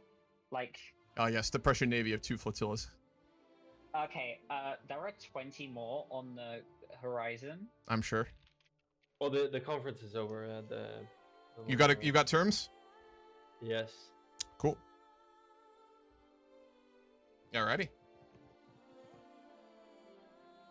So if you would just so kindly transfer that state to me, I would. Yeah, thank you very much. Oh no! It better not be cars. No man. Don't worry. Okay, good. It's Thrace. Hammy. Yeah, Hammy. Have you seen have you seen what just happened in the nation sign up? Yes. I didn't. What was it? Let me see. Check nation sign up. Oh, Edward wants to play? Yeah, he can play Austria. I'm fine with that. Look. No, my Germany, no. Yeah, I'll sort it out. I think that's me for that. Italia's been trying to like get me to play as Austria. Oh, JFG just lagged out the game again. Oh fuck.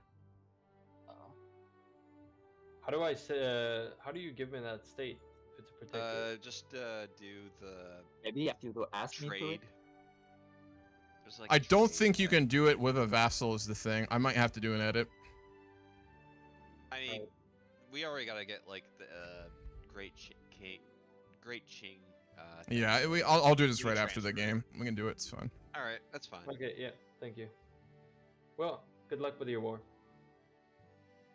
Yeah, JFJ lagged out the game. Pull in here. Yo, Portugal, real quick. What's your screen say? Because you're lagging out the game. Are you here? Oh, no. No. I dragged you in here. Can you hear me? I need to go deploy one. Yeah, I know, but you lagged out the whole game right now. We can't go forward. What's happening for your game? Oh, it's frozen. It's frozen. Okay. I'm gonna have to kick you to continue is the thing. Let me try again. No. Yeah, like here's the thing. Maybe I hop out and like no, maybe not. Wait. Like that's a lot of stuff happening. Like. Try a hot join again. Just hop out, try and hot join very quickly. Exit the desktop and rejoin if you're real quick. Yeah, that workouts. So. But there's someone who wants to talk with me. So, but yeah, go for it. You're fine. Just make sure you're focusing on hot joining though, because we only got 20 minutes left. Yeah.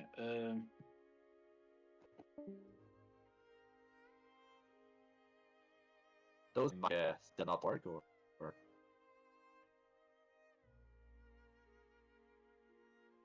right, we'll unpause for a moment here. Alright, no buttons.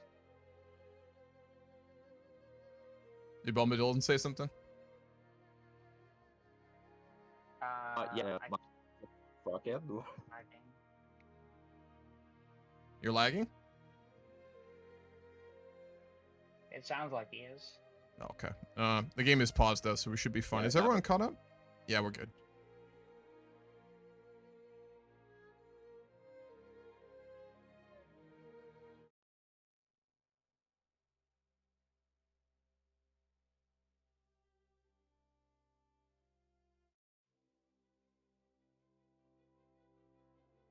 I love the diplomatic situation in this game so far. Early British collapse is hilarious. Yeah. It does bug me so much to do any even mild reform. You have to basically almost get civil wars though. Like they gotta work on that shit. Oh, I've been doing fine. I've been doing a lot of reform and doing very well. Yeah.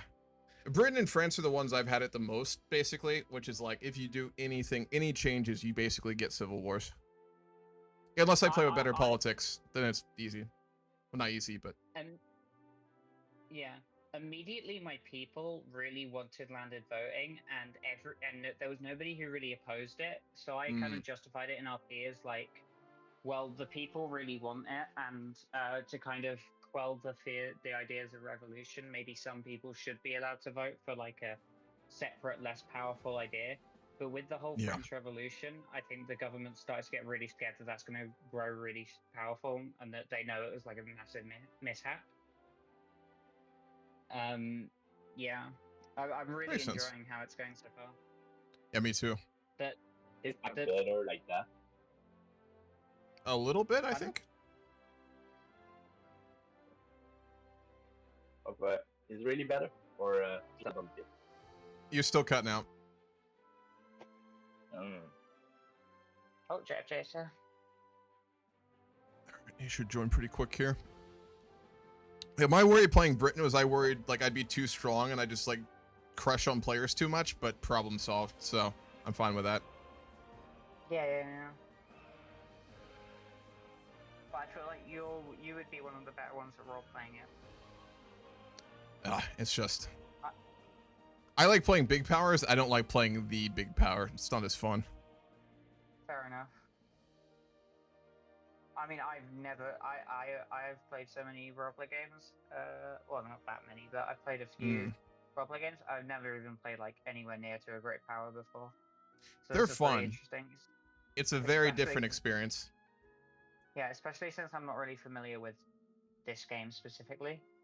So I'm in a game like this, I think that's more fun because you actually like are playing like the leaders and the monarchs did historically, which was just mainly incompetently. Like, not with Prussia, but a lot of places. Well, I mean, I think yeah, Prussia wasn't really that incompetent. Until you get Bismarck, then you are the competent power. Yeah. All right, see if he's in. Richard Groholm's doing really well for 73. Like, he's still commanding an army at 73 years old. All right, see if we're good.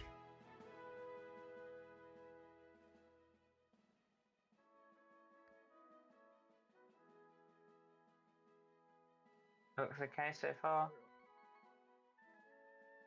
You're really quiet, man. Yeah, Bombadil, we can barely hear you. Okay, I think we're good. Oh no.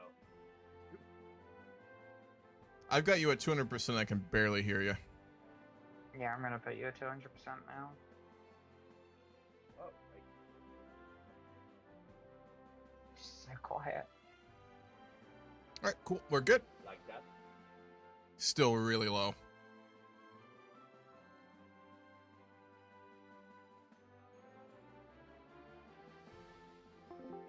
All right, I'm gonna take a second here. Yeah, we're not in a very good place as Britain right now. And I've never seen it go this way. I've also never done a Britain game besides the one I did like a test game this week. So what the fuck is going on?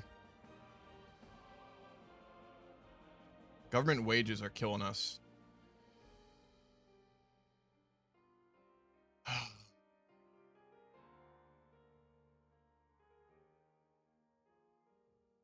Are people like just like getting our construction goods and pulling them out of our market? Is that what's happening? Nope.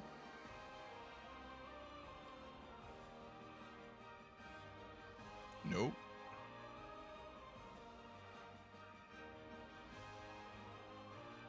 We definitely need to lower the paper prices, but that's not enough to really put us in a situation like this. I mean, the food crisis has fucked us so fucking hard, not gonna lie.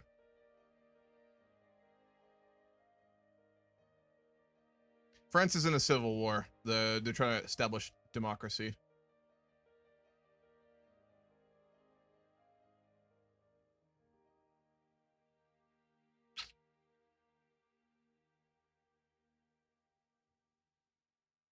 think what it is like when you play single player, you can like import all these goods from people like the Qing, but in multiplayer, everyone does it. So I think that's part of this. I reduced it a little bit.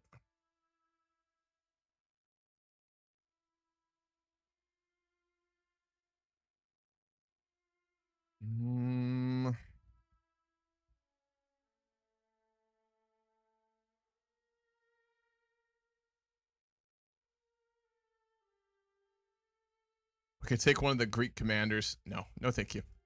He's just a pillager. Moons of Saturn discovered. Yeah, there's no winning with this civil war though, because again, if I do put in place migration controls, the industrialists start a civil war. So we're just kind of stuck right now. Which never happened historically in Britain. Like civil wars of this sort just did not happen in the 19th century. There was never a threat of it. The other party got angry, but they accepted things and just tried to get back into power. Whereas for us, they just want to start a war. Which we probably should work on upping law enforcement, things like that. But I can't because we also aren't... I gotta deal with the tax waste too. That's important. It's a little annoying. Let's see. We'll just build some more government administration, I think.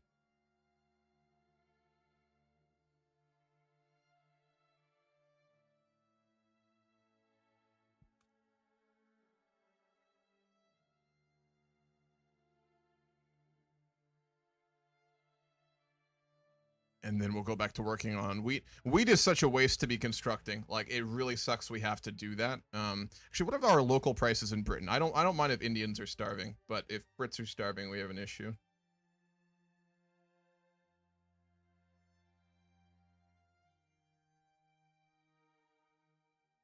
It's not too bad, but we need to work on it a bit more.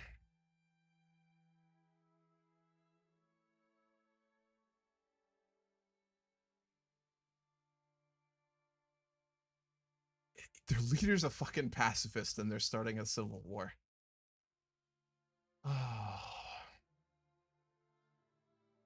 If we do another game in the future that's not this one, I will not have time to organize it while going to college, but I think other people have talked about maybe running games. I might try and like put together a small mod force. It'd probably just be like Morganrada and Better Politics and maybe like one other. I don't want to work on like I did with the Babylon roleplay mod, but just something so we can play with more than one mod. Or maybe just honestly running only Better Politics instead of Morganrada. Not too sure.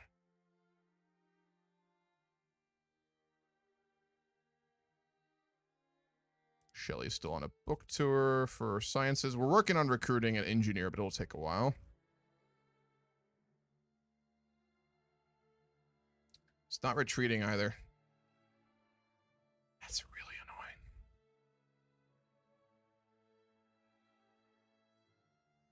Kind of gotta wait for free trade, I guess. The radicals are winning in France, by the way. It looks like Napoleon is not gonna win that.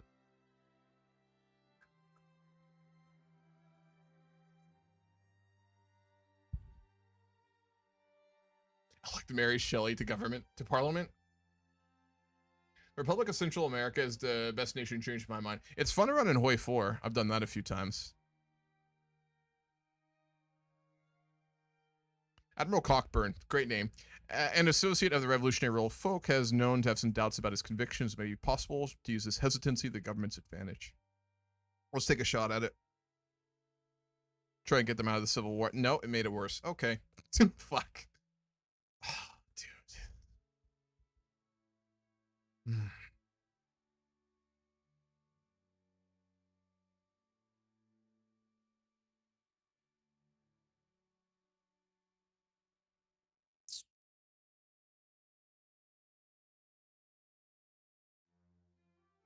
How many people are they going to get in the revolution? We might just want to trigger it and fight it. It's just going to fuck us pretty hard.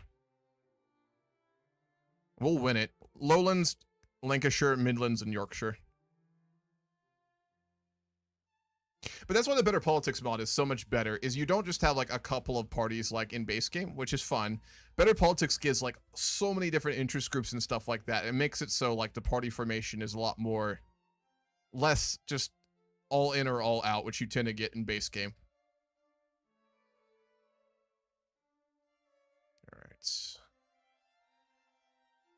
When do we get our next vote on free trade? 37 days. Wonderful.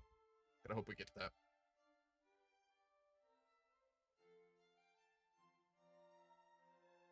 We also only have 9 minutes left of the game.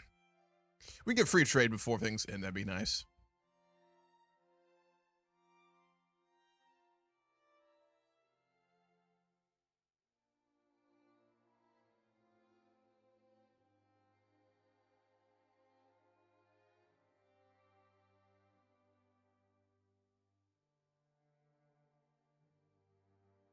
What's up, Soul? How are you doing?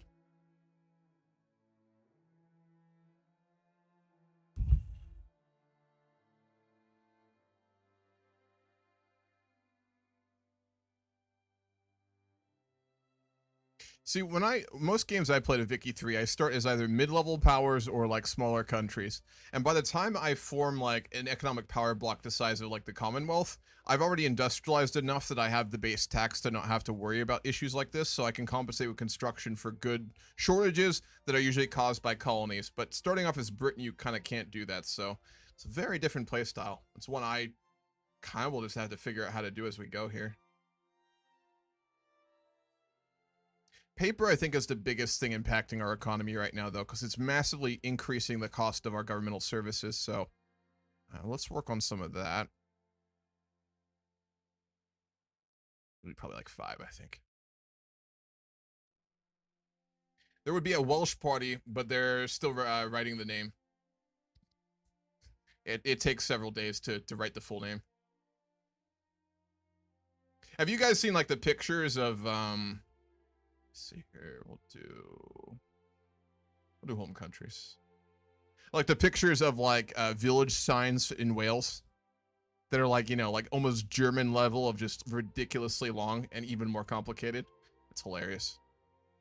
All right, the French Republic won. They are radical. Radical. Rural populace and the intelligentsia are running a democratic France. Napoleon has been ousted from politics. Something we really don't like, but we kind of can't do anything about at the moment. I want to fire the Civil War here. There we go. All right, Civil War, good. We just have to fight this. There's no way around it. Otherwise, we're going to be stuck. We got free trade. Huge. We should be getting a Civil War, like, right now.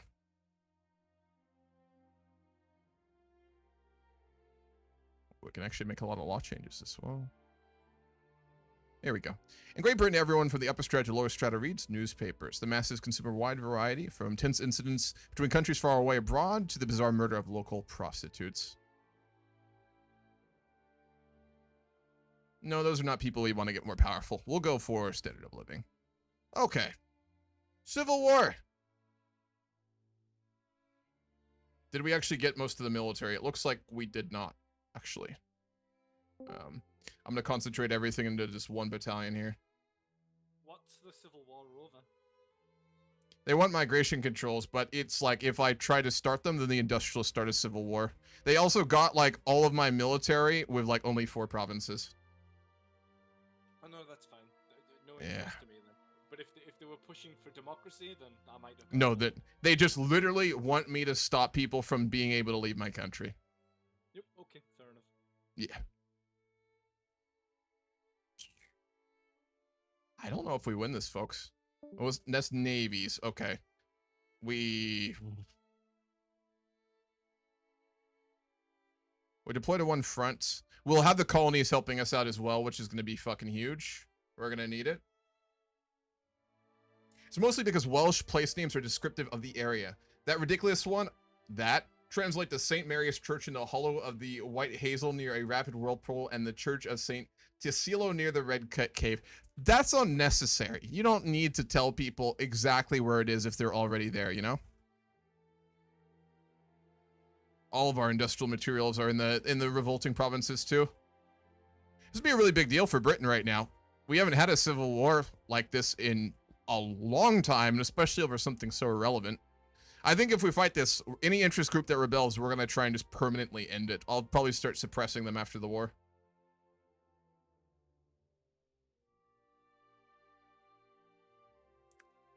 But we have to win it. It's the problem here, which is not going to be easy.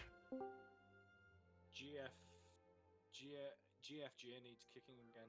He's Did he? logged All out. right, yeah, I'm just going to kick him. He's desynced out again. Alrighty. Says Mr. Ohio.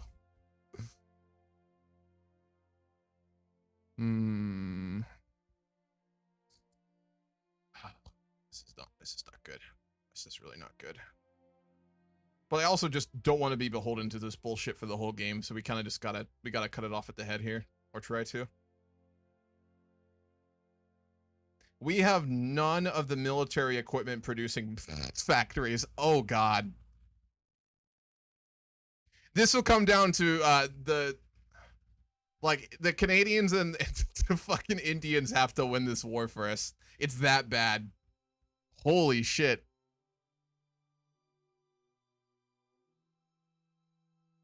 They took all of our artillery units too. Christ.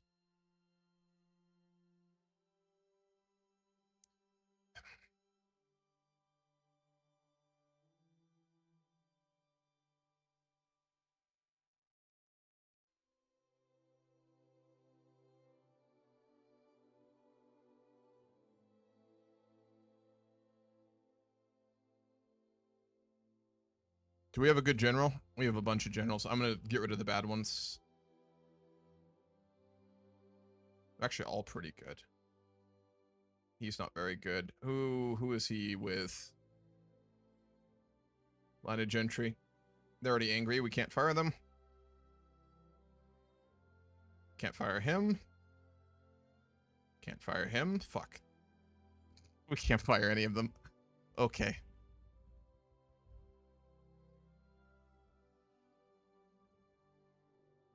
I will invoke our alliance with the Portuguese. That player just got kicked, but he would definitely do it. It's historic.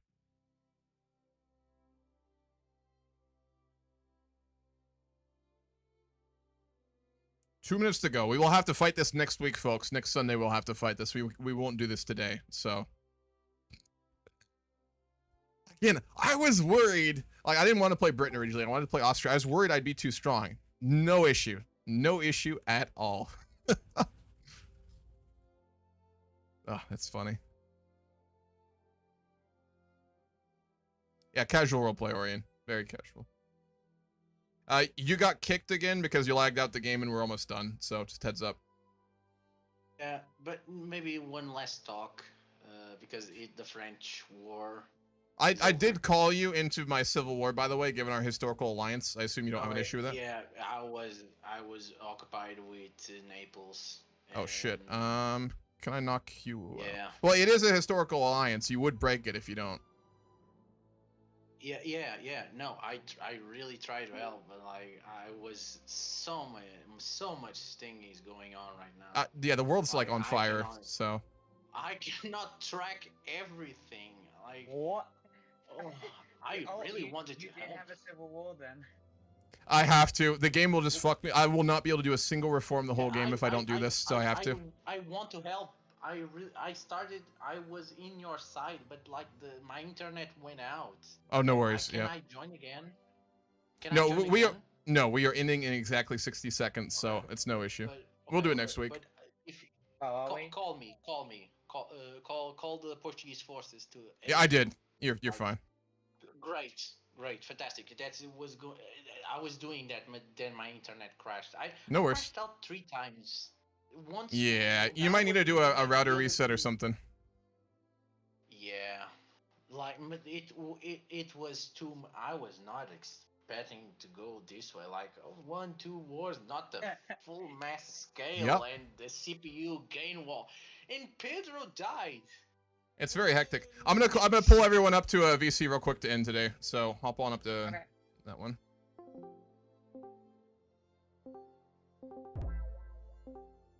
Nice. All right, very quickly, folks, we're ending here for the day. I've got the save. We're going to continue next Sunday. Obviously, a very wild, hectic first session. Victory things happening. So, as I said, we're going to go for 4 sessions. This is the first one. We'll go for 3 more. If everyone's just sticking around, we want to keep playing, I'm down to do that. But we'll kind of see where we are. But expectation is 4. You don't have to show up to all of them. You're not required to. This isn't a very formal game, but obviously you're welcome to, and it'll make the game more interesting. So we will continue same time next week, hopefully with less issues. Hope everyone enjoyed the game today. Pretty hectic. Yeah. Yep. Yep. It's been fun. It's been Really fun. chaotic as all hell, and I've loved it. Britain didn't go the way I thought it would, that's for sure. And it's been about the same in most other places. Like, neither do Portugal. Like, at least I was economic stable by the game, but like diplomatic, nope. Light swell in France. I think Loki, the sleeping great power right now is just Russia. Like, they're just unaffected by all this bullshit expanding. It's hilarious. Yeah, Persia, Yeah. Persia is about to be heavily affected. Oh. Here's the thing. Oh. Because Persia was invaded. Persia was. I noticed all. No. Persia, I There's. said Persia. I forgot to say this to Great Britain. Was that the Russians took a port in Oman? Nobody What? noticed that. I noticed that, but because everyone is Hold talking up. to each other. Hey, don't talk about Hold up. The Russians are in Arabia? Yeah, no, the Russians Yes, it's- own Salalah. I tried to warn everybody, but everybody was like, Well, I mean, we're all internally collapsing at the moment, you know, or just fighting wars in Denmark. Yeah, we me and just- Chris. Me and Chris mentioned it. Don't forget to say Yeah, about it.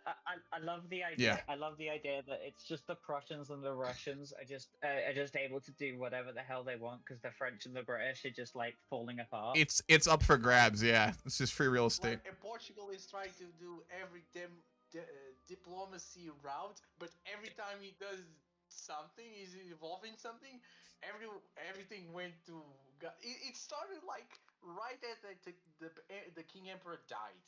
Well, you know what's kind of interesting here is, like, historically, right, in Europe, this was an era of, like, all these sorts of revolutions and movements and stuff, but, like, the big powers worked together to put them down. That's not happening in this timeline, and it's being, like, used, right, which is really interesting. Yeah, I mean, like, this entire time, we're, like, thinking to ourselves, like... Yeah, there's no solidarity. That, like, okay, is this too much? Is it? No? Okay, maybe you can... Will this have consequences for me in 50 years? Nah, I don't think so. There's one consequence by all this. There's one consequence in 20, 30 years, because Portugal now has all the rights to Brazil. It's going to be another civil war in 20. If we get an American player next week, that might go a little differently. And believe me, if it was not Maria II in power, but if it was anybody else, I mean, they killed Pedro. Yeah. Because here's the mad part. Napoleon was in power for a short time, but his ideology reached Brazil to the armed forces, and the guy, I can be the next Napoleon. He has the exact same skills and mindset of Napoleon. And if the third? Napoleon losing. If Napoleon ends up in Brazil, it'll be No, here's the thing. If Napoleon won in France, there was going to be a France-Brazil coalition, and like butt heads with the rest of Europe. Russia, could you grab yourself the multiplayer roles so I can add you to the playlist, please? So, guys, I'll just give it to him. Russia's about to just take over the entire world because. Yeah, Russia number Britain one. basically. Dude, you're setting yourself up to be Thanos here and get taken down. That's the only thing. No. No, it's done. He went to Arabia. I tried to warn somebody, but everyone was so preoccupied with each other. I knew, and then Pedro died. It was all because of the. What to do. It was all because of the Ottoman expansion, the aggressive expansion from the Ottomans. We had to step in to keep the peace. No, this is a really interesting. Here's another factor that the CPU maybe gone mad was because Naples or two Sicilies went to Dalmatia, and then the rivalry between Denmark exploded, and like Like I maybe think the CPU, and then the CPU took their chances. Like nobody think was watching anything. possibly later on when Britain solves their issues, I think it might be like there might be some sort of war between Prussia, Britain and the Ottomans, and Austria and Russia. I think that might be a future conflict that's brewing up. Prussia for German dominance, Britain to curb Russia, Ottomans to stop Austria and Russia from keeping on stomping all over them. I think that might be a future problem that might happen in this world. I will say, if I I'm get out really of this curious. semi-stable, like Russia, we're coming for that ass. Oh, and Hey man, I'm we're only doing I'm we're just joining. banning slavery. We're just doing the job that you're Oh, not doing. oh yeah. Yeah. The serfs You're too definitely weak, support you're too that. weak. Yeah, Who but started the revolt in Britain right now? It's the stupidest shit, dude. They want migration controls, and then if I start putting in migration controls, the industrialists will start a civil war to preserve it. So I'm fucked either way. Charles Darwin wanted the borders. It is the most Vic 3 paradox bullshit. It sucks. But the Yeah, other mod, what did the other mod I thought about having us run was better politics, and that shit just doesn't happen. So if we run another game, I might just have us use that one because it is more interesting politically. I tried. Yeah. I was I'm wondering really enjoying the why chaos my, of this though. I was This wondering is- why my economy This is collapsed so after the Vicky Civil War right happened. here. Here's the thing: by the end of this century, there's going to be a massive war against Russia. Like, holy cow! They set a As I said, footnote in Arabia. That's Wait. evil. Okay, as I said before, I think it will be Russia and Austria versus Prussia, Britain, and Ottomans. I think that will be the conflict there. Because Russia and Austria are really close at this time. Prussia isn't really a fan of Austria. Great Britain is really not a fan of Russia. Ottomans aren't a fan of either of them, and I think that really lines up. That's where you kind of misconstrue it though. Like, yeah, Austria and Russia are currently like, they're on friendly terms, but if they're looking at like the long term of it, like Prussia is probably going to be like the more likely candidate that Russia makes overtures to because of the Polish lands that they currently have, which is like a point of contention. And also, Prussia would be more likely to help against Austria than Austria would be against the Ottomans. Look, Yeah. Here's the thing. About Russia and Arabia. I might can do something about it, but here's the thing. That's so extreme that that might work, but I think I need to think about it. Like, I mean, the Russian port in Arabia was strictly just to expand its sphere of influence. It wasn't really much of a big gambit on, or big play. That was just because I saw a chance, I took it. By the way, Hamu, we just took it. We were like, oh well. By the way, Oh, Hamu, yeah, I there's might, also the- I might wish to join on your side. As soon as I might wish to join on your side on the civil war, if that's okay, like later on. Well, as soon as we get back. What civil war? On Hamu's side, I want to kind of join just to secure relations with them and stuff like that. Yeah, I also did that. Yeah, my internet went out when I did that. So. Yeah. Yeah. So. We did not expect everyone to explode as quickly as they did. No, South America also exploded. For save edits really quickly, I've done everything except for getting a treaty port with the Qing, which you can't even demand. Does anyone know if there's a way to save edit command that for like, because I know you can annex states, but I don't know about like treaty ports. I've never tried to do that.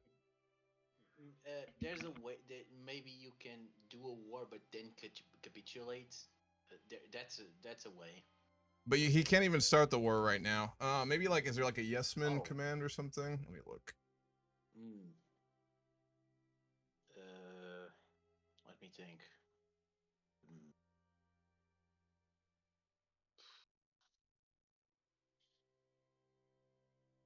Also, looking at the map right now, I'm really loving the Hanoverian flags all over the Denmark Peninsula.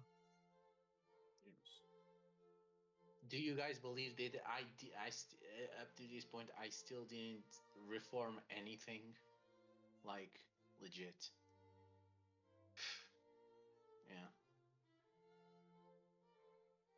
Yeah. I need to send a picture of that to Haywire. Yeah. the